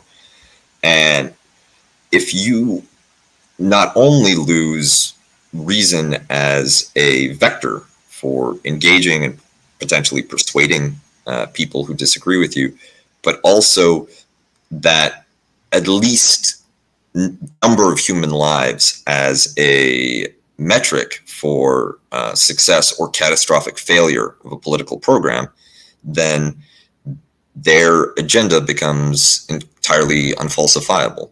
You can't even say to them that it's a bad thing that you've done, because their categories for evaluating are not at all commensurable with yours. I would put it in a somewhat different way also and say, though, that the problem is that their own worldview becomes untenable, except predicated on irrationalist foundations. And this is one of the things that's strikingly funny, actually, about Duginism, which is Dugin in moments like his debate will sometimes say things like, well, each discrete civilization has its own particular value systems. There's no way to arbitrate between them. And so the most important thing is to develop a multipolar world, right, where Russia has its value system and the West has its value system. Now, just on the surface of it, this is immensely hypocritical, since Dugin spends just an inordinate amount of time criticizing Western civilization, much like some of these other postmodern conservative types will sit there and be relativist 1 minute and stridently moralistic the next, right? But the kind of response that you can make to this is by saying, look, it could very well just be, and this is a move Jeremy Maldron makes in his book on liberal rights. You could even just say, look, Western society's particular episteme or particular value system happens to include a commitment to universalism. So we're allowed to criticize you, but if you want to be a complete postmodern relativist, you're not allowed to criticize us. And there's all kinds of philosophical tricks that you can use to try to undermine their position this way. Because I don't think that anyone is a sincere relativist the whole way down. At best, what you see are strategic invocations of relativism and irrationalism to try to blunt the force of arguments for reason. And these always are ultimately of limited intellectual appeal. But I think that they're always going to have a kind of countercultural quality to them that will make them alluring to the most reactionary amongst us, because they allow them to have their cake and eat it too for a little while at the very least. Yeah, I mean, I think that I think that the key point is not necessarily about utilitarianism per se, although that's that could be an example, but just the belief that you could have sort of publicly available principles that are sort of open to scrutiny, and you could say, well, this doesn't make sense, wouldn't this be better? And it's contested in that way, that you're sort of trying to appeal to some principle that you think would make sense to people, for some reason other than they just happen to have been indoctrinated into your exact worldview. And that's what, very non-coincidentally, all these guys that we're talking about, adamantly reject. The Rod Dreher thing is kind of the funniest version of it, because in his case, he literally believes that people can be possessed by demons. And so it's as an avid fan of corny horror movies, I respect that, but it's not, it's not fundamentally different, regardless, right? In other words, you can say, if you say that, look, I think that here's how we should decide. Any sane view of how we should decide how to think about policies, concrete, measurable constants like Kuba was talking about would be a big part of it, at least, right? You could think that in certain cases, well, people have certain basic rights that can't be overridden, no matter what the consequences are, etc. And and then we could argue themselves about those principles, and okay, do we really believe that on further investigation? Do what Rawls calls process of reflective equilibrium to to sort of say, okay, would we really endorse that principle in this example? But instead, if you're just sort of saying, well, we're gonna, what all you should pay attention to is, depending on your flavor of post-liberalism, here's what some holy book says, here's what our national tradition is, and you love the country, don't you? Here's what this like gangster oligarch has somehow divined is the destiny of our people. Then like you're no longer appealing to the kind of principles that people can like contest and even meaningfully argue about at all, because it's just if you're arguing about them, you've shown that you're not on board with the program. You don't have the proper spirit of the nation. So in that, and maybe this will be the last thing on Dugin, and I'll let you guys throw to you guys, and then we'll switch gears. But I mean, like in that Dugin debate with Bernard-Henri Lévy watched last year, I think it's Derek Farn. In there, I mean, he literally says that individual people no more have rights against the nation in his preferred soul of Russia value system than the parts of your body have rights against you, which is just about the baldest possible statement of that view I can think of.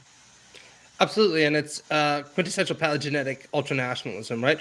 But I just wanted to kind of reorient something that you said there, because I don't think that this just has immediately political consequences, although it clearly does that.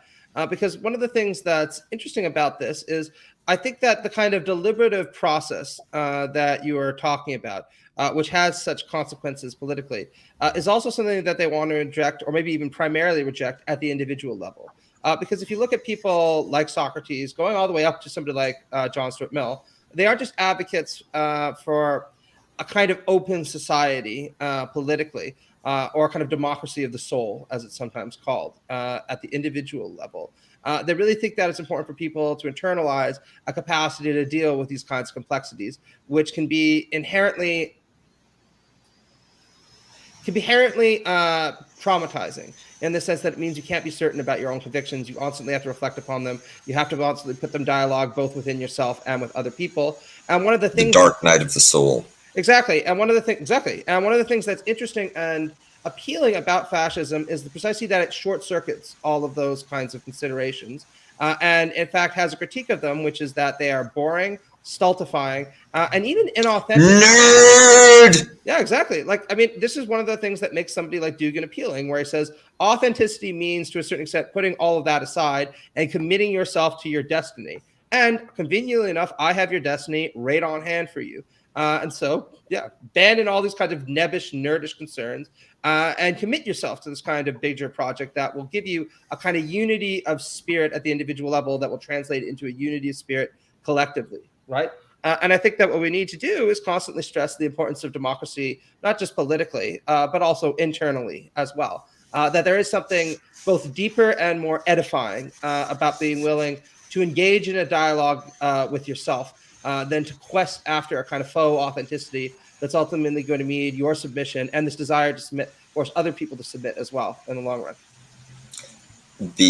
I think that's an excellent point. And one of the challenges that I think of whenever I read a Rod Dreher piece, especially, is this ideology appeals to millions of people around the world, probably millions of people in America alone. And they are your neighbors, friends, family. They exist and they have lives. They have loved ones. They have hopes and dreams. I don't wish them ill. I just don't want their political program to succeed in any way, shape, or form.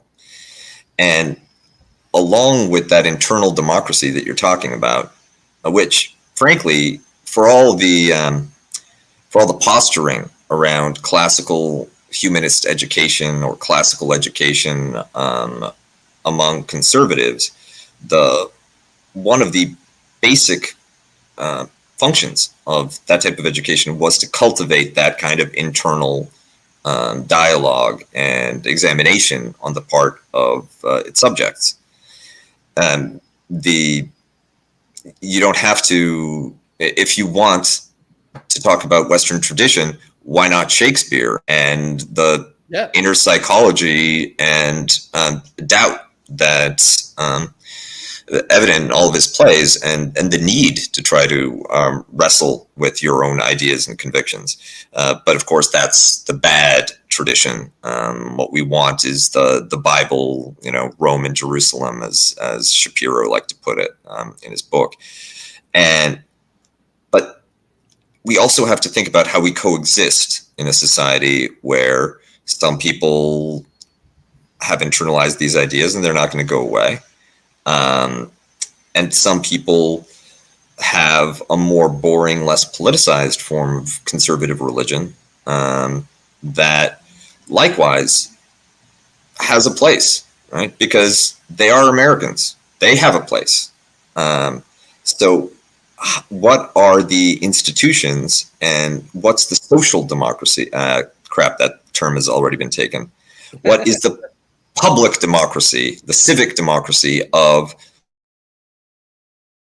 live and let live kind of way, where I don't have to disabuse you of your demon paranoia, and you don't have to convert me and baptize me in the name of the holy spaghetti monster. But we can just work together, occasionally grill, and stay out of each other's business.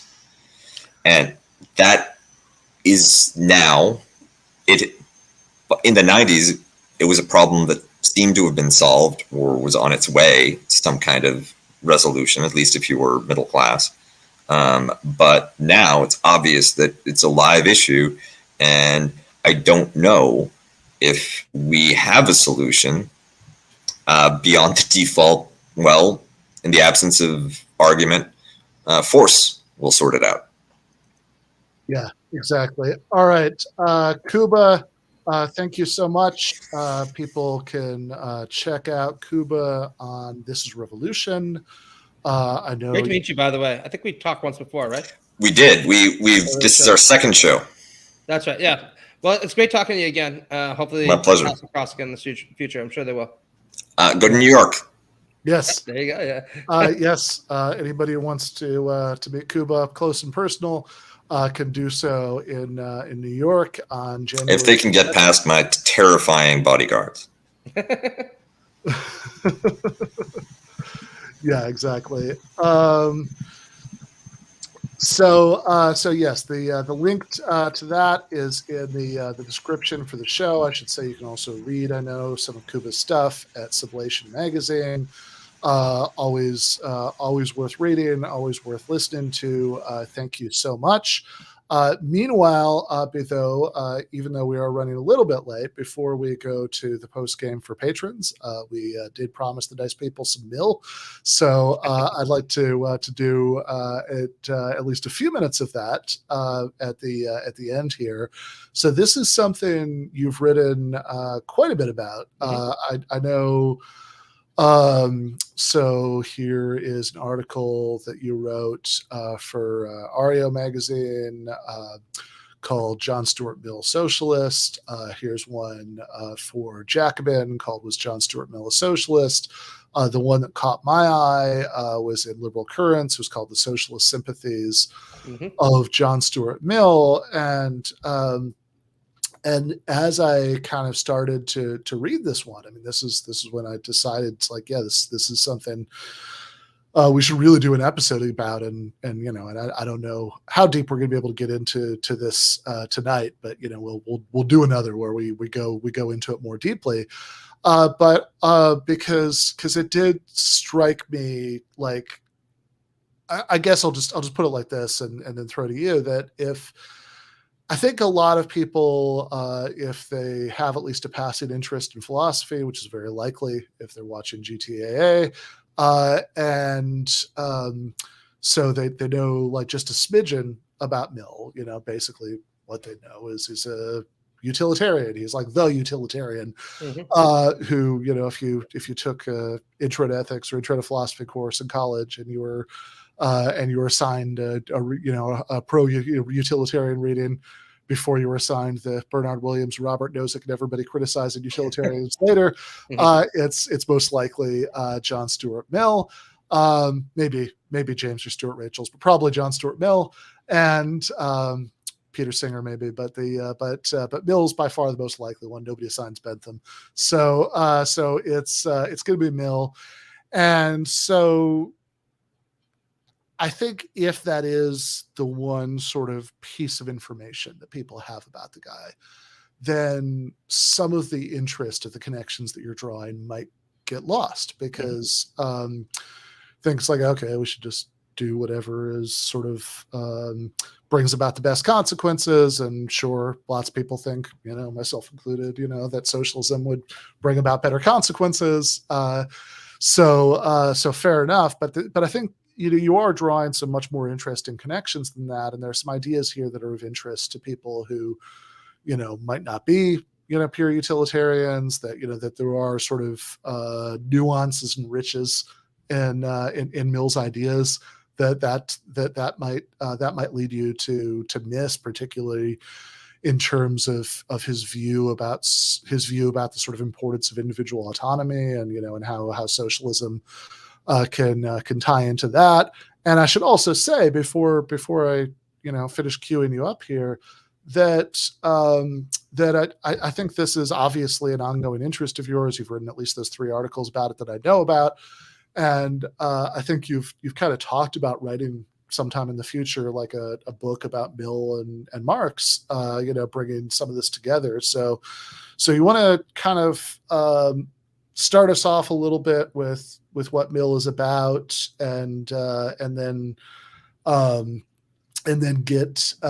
get into then start to get into the connection to socialism and his own interest in socialism. I mean, I think one way of transitioning between the subjects here would just be to say that Dugin line about the parts of your body, that I quoted before, that I don't have, just like my thumb doesn't have rights against me, your 16-year-old conscript being sent to the Donbass, doesn't have rights against the Russian nation as a whole, and it doesn't matter how much suffering all this causes, because spiritual greatness is more important than that. Is maybe the most perfect possible foil to what Mill is talking about, because I mean it is as diametrically opposed as any view could be. Oh, absolutely, and I think that's really telling, actually. So I'll just give a little bit by way of background of Mill's own transitions, because you're absolutely right that either that utilitarianism book or the On Liberty essay are the 2 things that you typically be assigned. Yeah, that's true. That's true. Yeah. I came from a bit of a different background. So, when I was in public affairs and policy management, we got On Liberty. I'd imagine if you were in philosophy, you'd get utilitarianism, right? But either way, it doesn't matter. The reality is that, Mill started off as a fairly conventional follower of classical utilitarianism as established by Jeremy Bentham and his father, James Mill, which meant that he adopted most of the assumptions of the classical political economists, at least initially, about the salience of capitalism. And in fact, you see this reflected in his first book, or the first edition of his book, Principles of Political Economy, where he makes a fairly standard argument for a kind of capitalist liberal economy, right? Now, what's interesting about Mill, and this actually speaks to the democracy of the soul bit, is he was not a dogmatic person at all. I think there are probably some Freudian reasons for this also, because he had a fucking complicated relationship with his dad, which we could talk a bit about if you want, right? But initially, actually, it might have looked like he was going to turn in a more reactionary direction, because he was deeply influenced by some conservative critics of capitalism and of liberal society, people like Thomas Carlyle, for example, right, who convinced him that there was something deadening and alienating about contemporary capitalism that liberalism of its own resources didn't seem capable of fixing. But what's very interesting, as he lays out in his biography, his autobiography, is that rather than moving in a conservative direction under the influence of various socialist thinkers like Sam Seder, and then ultimately under the influence of his future wife, Harriet Taylor Mill, he decided to take a lot of these convictions about liberal capitalism and liberal society being alienating and move in a leftward direction instead. Now, he remained committed to a kind of utilitarianism all the way through to the end of his life. But by the time you get to On Liberty, he very explicitly redefines utilitarianism as being understood in the broadest possible sense in relation to man as a progressive being. And he makes this argument that one of the most important things for people to do, because it brings them a great deal of happiness, is to engage in what he calls experiments in living. And of course, this is central to the liberal tradition and the progressive liberal tradition going forward, particularly when it comes to arguments for social freedom from socially conservative mores. But what's fascinating about Mill is that rather like Marx, he connects these arguments for experiments to living to ultimately a socialist economic project, where he says that if you do not have the material foundations to engage in these kinds of experiments, and you're not able to engage in experiments with others that are solidaristic in form, including in the workplace, then you don't really have a truly emancipated society. So I think that's just where we can begin. Yeah, that's really good. I mean, I think that's the exact connection that kind of drew my interest in this in the first place, looking at that article. So I think that this is this is something you get different versions of in different liberal thinkers. John Rawls talks about the importance of people getting their own individual life plans, but in Mill's case in particular, I mean, since it is ultimately utilitarian in a complicated way, there's this idea that people people lead the best lives, not by being forced by national tradition of the church or whatever, like all the people we were talking about earlier want to live a certain life, but precisely by having the autonomy to experiment and figure out what works for them, and obviously we can get to and should get to the sort of differences between Mill's Mill's socialism and like Marx's socialism, because those are still going to be really important differences there. But but I am interested first in the points of contact, because Mill thinks it's precisely because he wants people to be able to sort of perfect themselves, to sort of figure out what's going to be the best life for them by trying out what they want without being forced in any particular path. It's precisely because of that he's attracted ultimately to socialist economics at this point in his life. So I mean, you already touched on this a little bit, but I mean, maybe I thought we could just spend a couple of minutes drilling a little bit deeper into that connection. Sure, absolutely. I'd like to say before anything else, though, that Helen McCabe in her book, John Stuart Mill, Socialist, not subtle title, right, actually points out that, interestingly enough, Mill seems to have been aware of Marx and actually read a couple of his articles and said nice things about him. He doesn't name him directly, but he refers to the articles and says in a couple of letters, this is good stuff. I tend to agree with it. It's moving in the right direction. Makes a couple of passing comments. It's really a shame that we don't have any evidence that he engaged in more mature Marxist works, because I think he would have found them very intriguing. Marx, as we all know, had a far more negative appraisal of John Stuart Mill in both his kind of liberal and social forms. Although I think his more common target is actually Mill Sr. Yeah, absolutely. Well, I mean, Mill Sr. was a much more generic kind of defender of capitalist political economy. And the kind of major difference between the two of them is that Marx interprets Mill as arguing that the basic productive relations of capitalism need to remain intact However, you can then redistribute the goods that are produced by capitalism through the state, however it is that you want. And Marx, I think, quite rightly says that there's a serious problem here because if you allow the productive relations that underpin capitalism to be maintained, that's always going to hedge power in favor of the working class, the ruling class. And so they're not going to engage in any kind of redistributive efforts. And I think that's a very good proto-critique, if you want, of the welfare state and its limitations. However, I would actually argue that sharp as that critique is of redistributive welfarism, it doesn't actually apply to Mill. I think he just misinterpreted him on this point. Because if you look at the kind of later works of Mill, especially the second edition of the Principles of Political Economy, he actually seems to be aware of this very problem. And this is why he says, look, what we need isn't just to redistribute downwards, although we do want to do that using the state. What we also need to achieve something like workplace democracy. And he says what we should gradually transition towards are worker ownership. What we should gradually transition towards is worker ownership of the means of production, because that will provide a countervailing force to capital within liberal societies, and B, because he also thinks that workers are more likely to be egalitarian in the distribution of what they gain in a kind of workplace democracy. And I suppose C, he thinks that workers will be less alienated under those conditions because then they'll be producing for themselves. They'll be producing solidaristically, unlike in a capitalist workplace where they're essentially being exploited by the boss, right? Now, you could make the argument that the kind of workplace democracy with markets solution that Mill put forward still is insufficient because it allows things like kind of wage labor and competition to continue. On the other hand, I would say that a kind of workplace democracy with markets might be more appealing than the kind of command economies that emerged that were inspired by things like Marxist Leninism. And I also think it's much more likely that we'll be able to advance projects towards workplace democracy than towards something that might be a little bit more experimental than that. And we've seen examples of this before. The one that's usually pointed to is the Mondragon Corps, right? So I'm of the belief that it's certainly time to try to give something like Millsian socialism a bit of a try.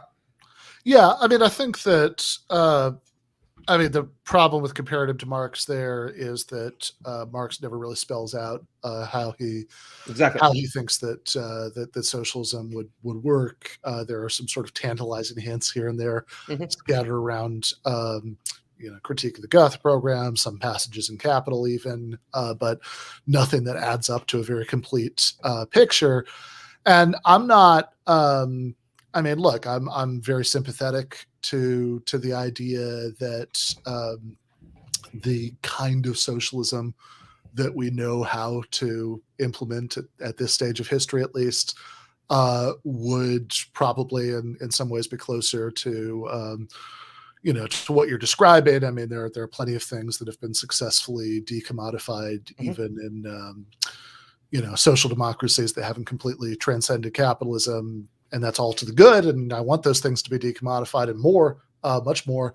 But I think probably in any kind of short-term realistic socialism, we would need some market mechanisms that we don't entirely know how to do without yet. And I'd at least like the firms within those to be examples of workplace democracy, like you're talking about with the Mondragon example.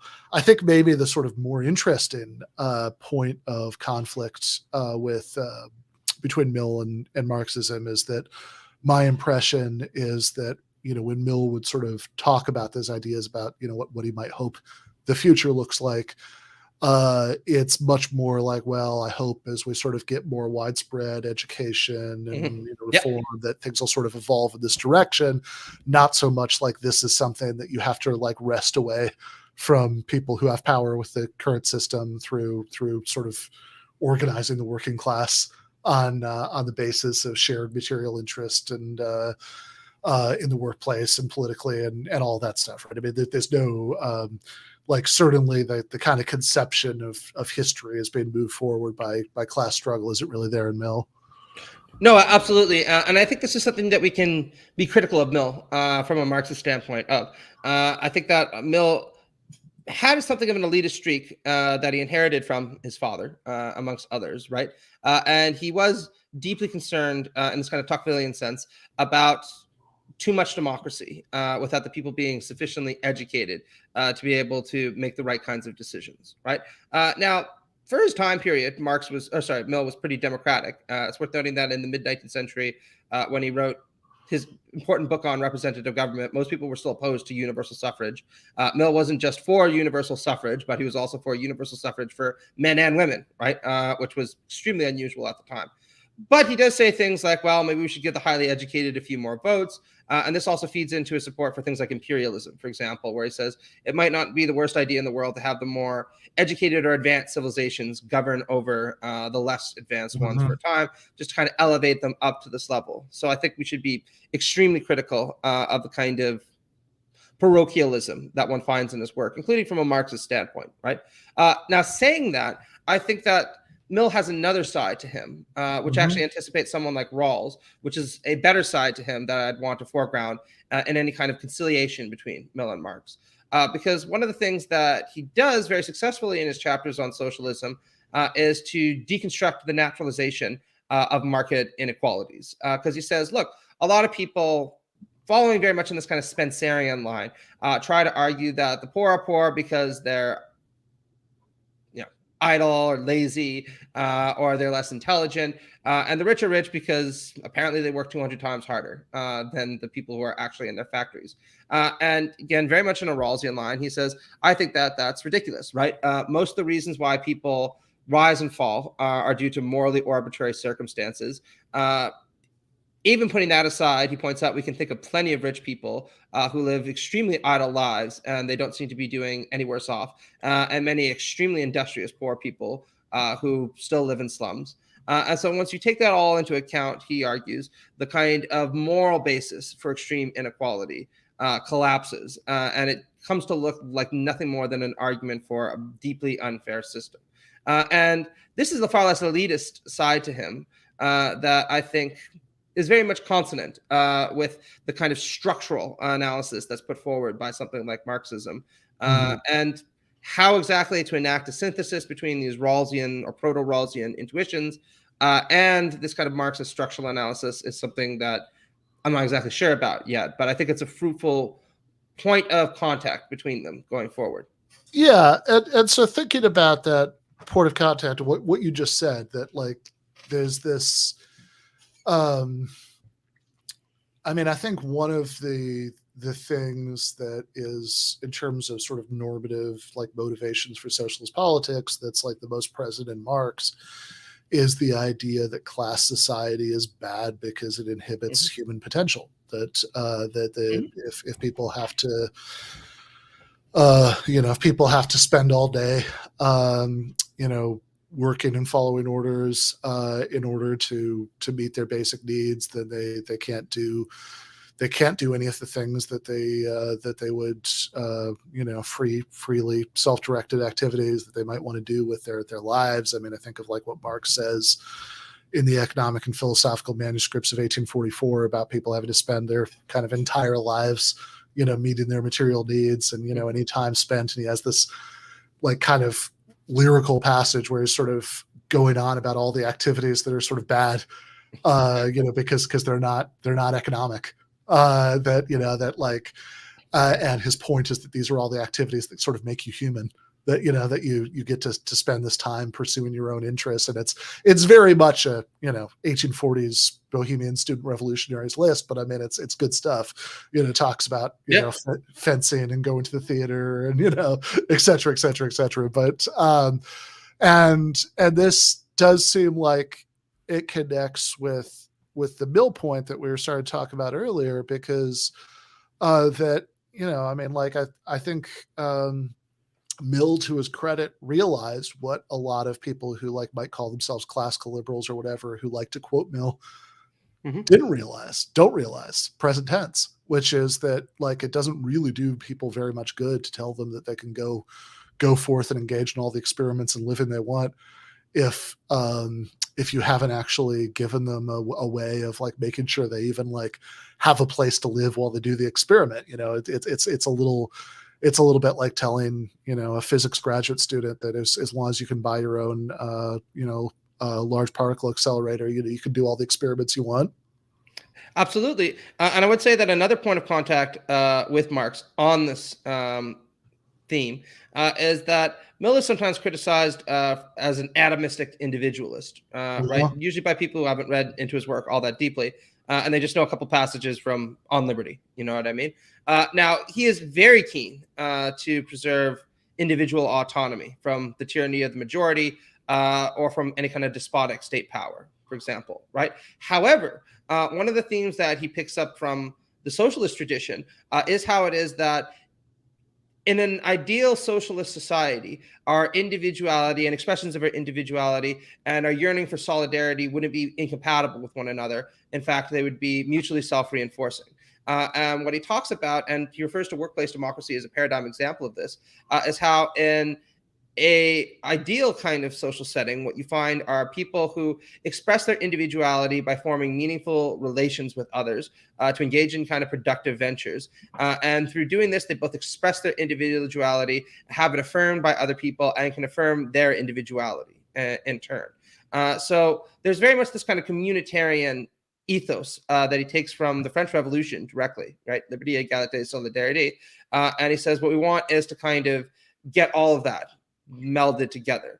And how exactly to go about achieving this isn't something that he is fully successful in, I should say.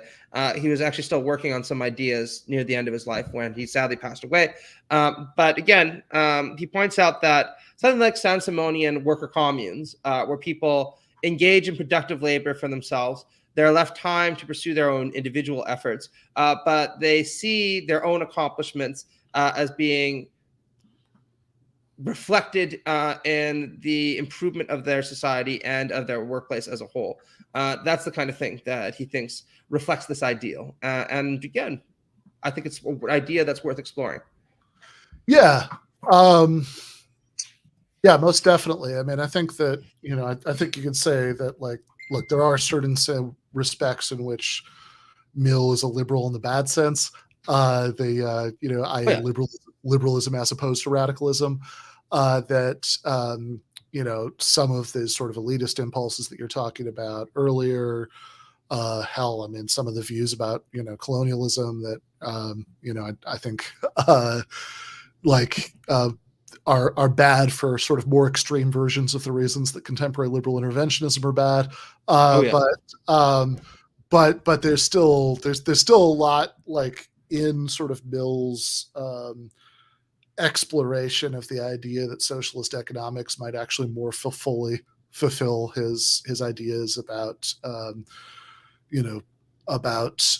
individual freedom and how to order society and all of that stuff that are I think even if you think, all right, there's all that stuff and the sort of lack of a concept of class struggle is the way to get there that you can object to, but there's still quite a lot there that's worth recovering by the socialist left. So I hope you do write this possible book you were teasing. But well, I just want to say three things.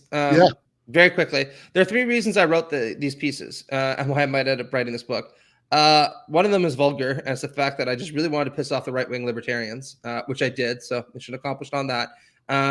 The second thing is I just think that there's something genuinely really fascinating about the fact that the two leading liberal thinkers of both the 19th and the 20th century both identified as socialists, or at least were very close to that in the case of John Rawls.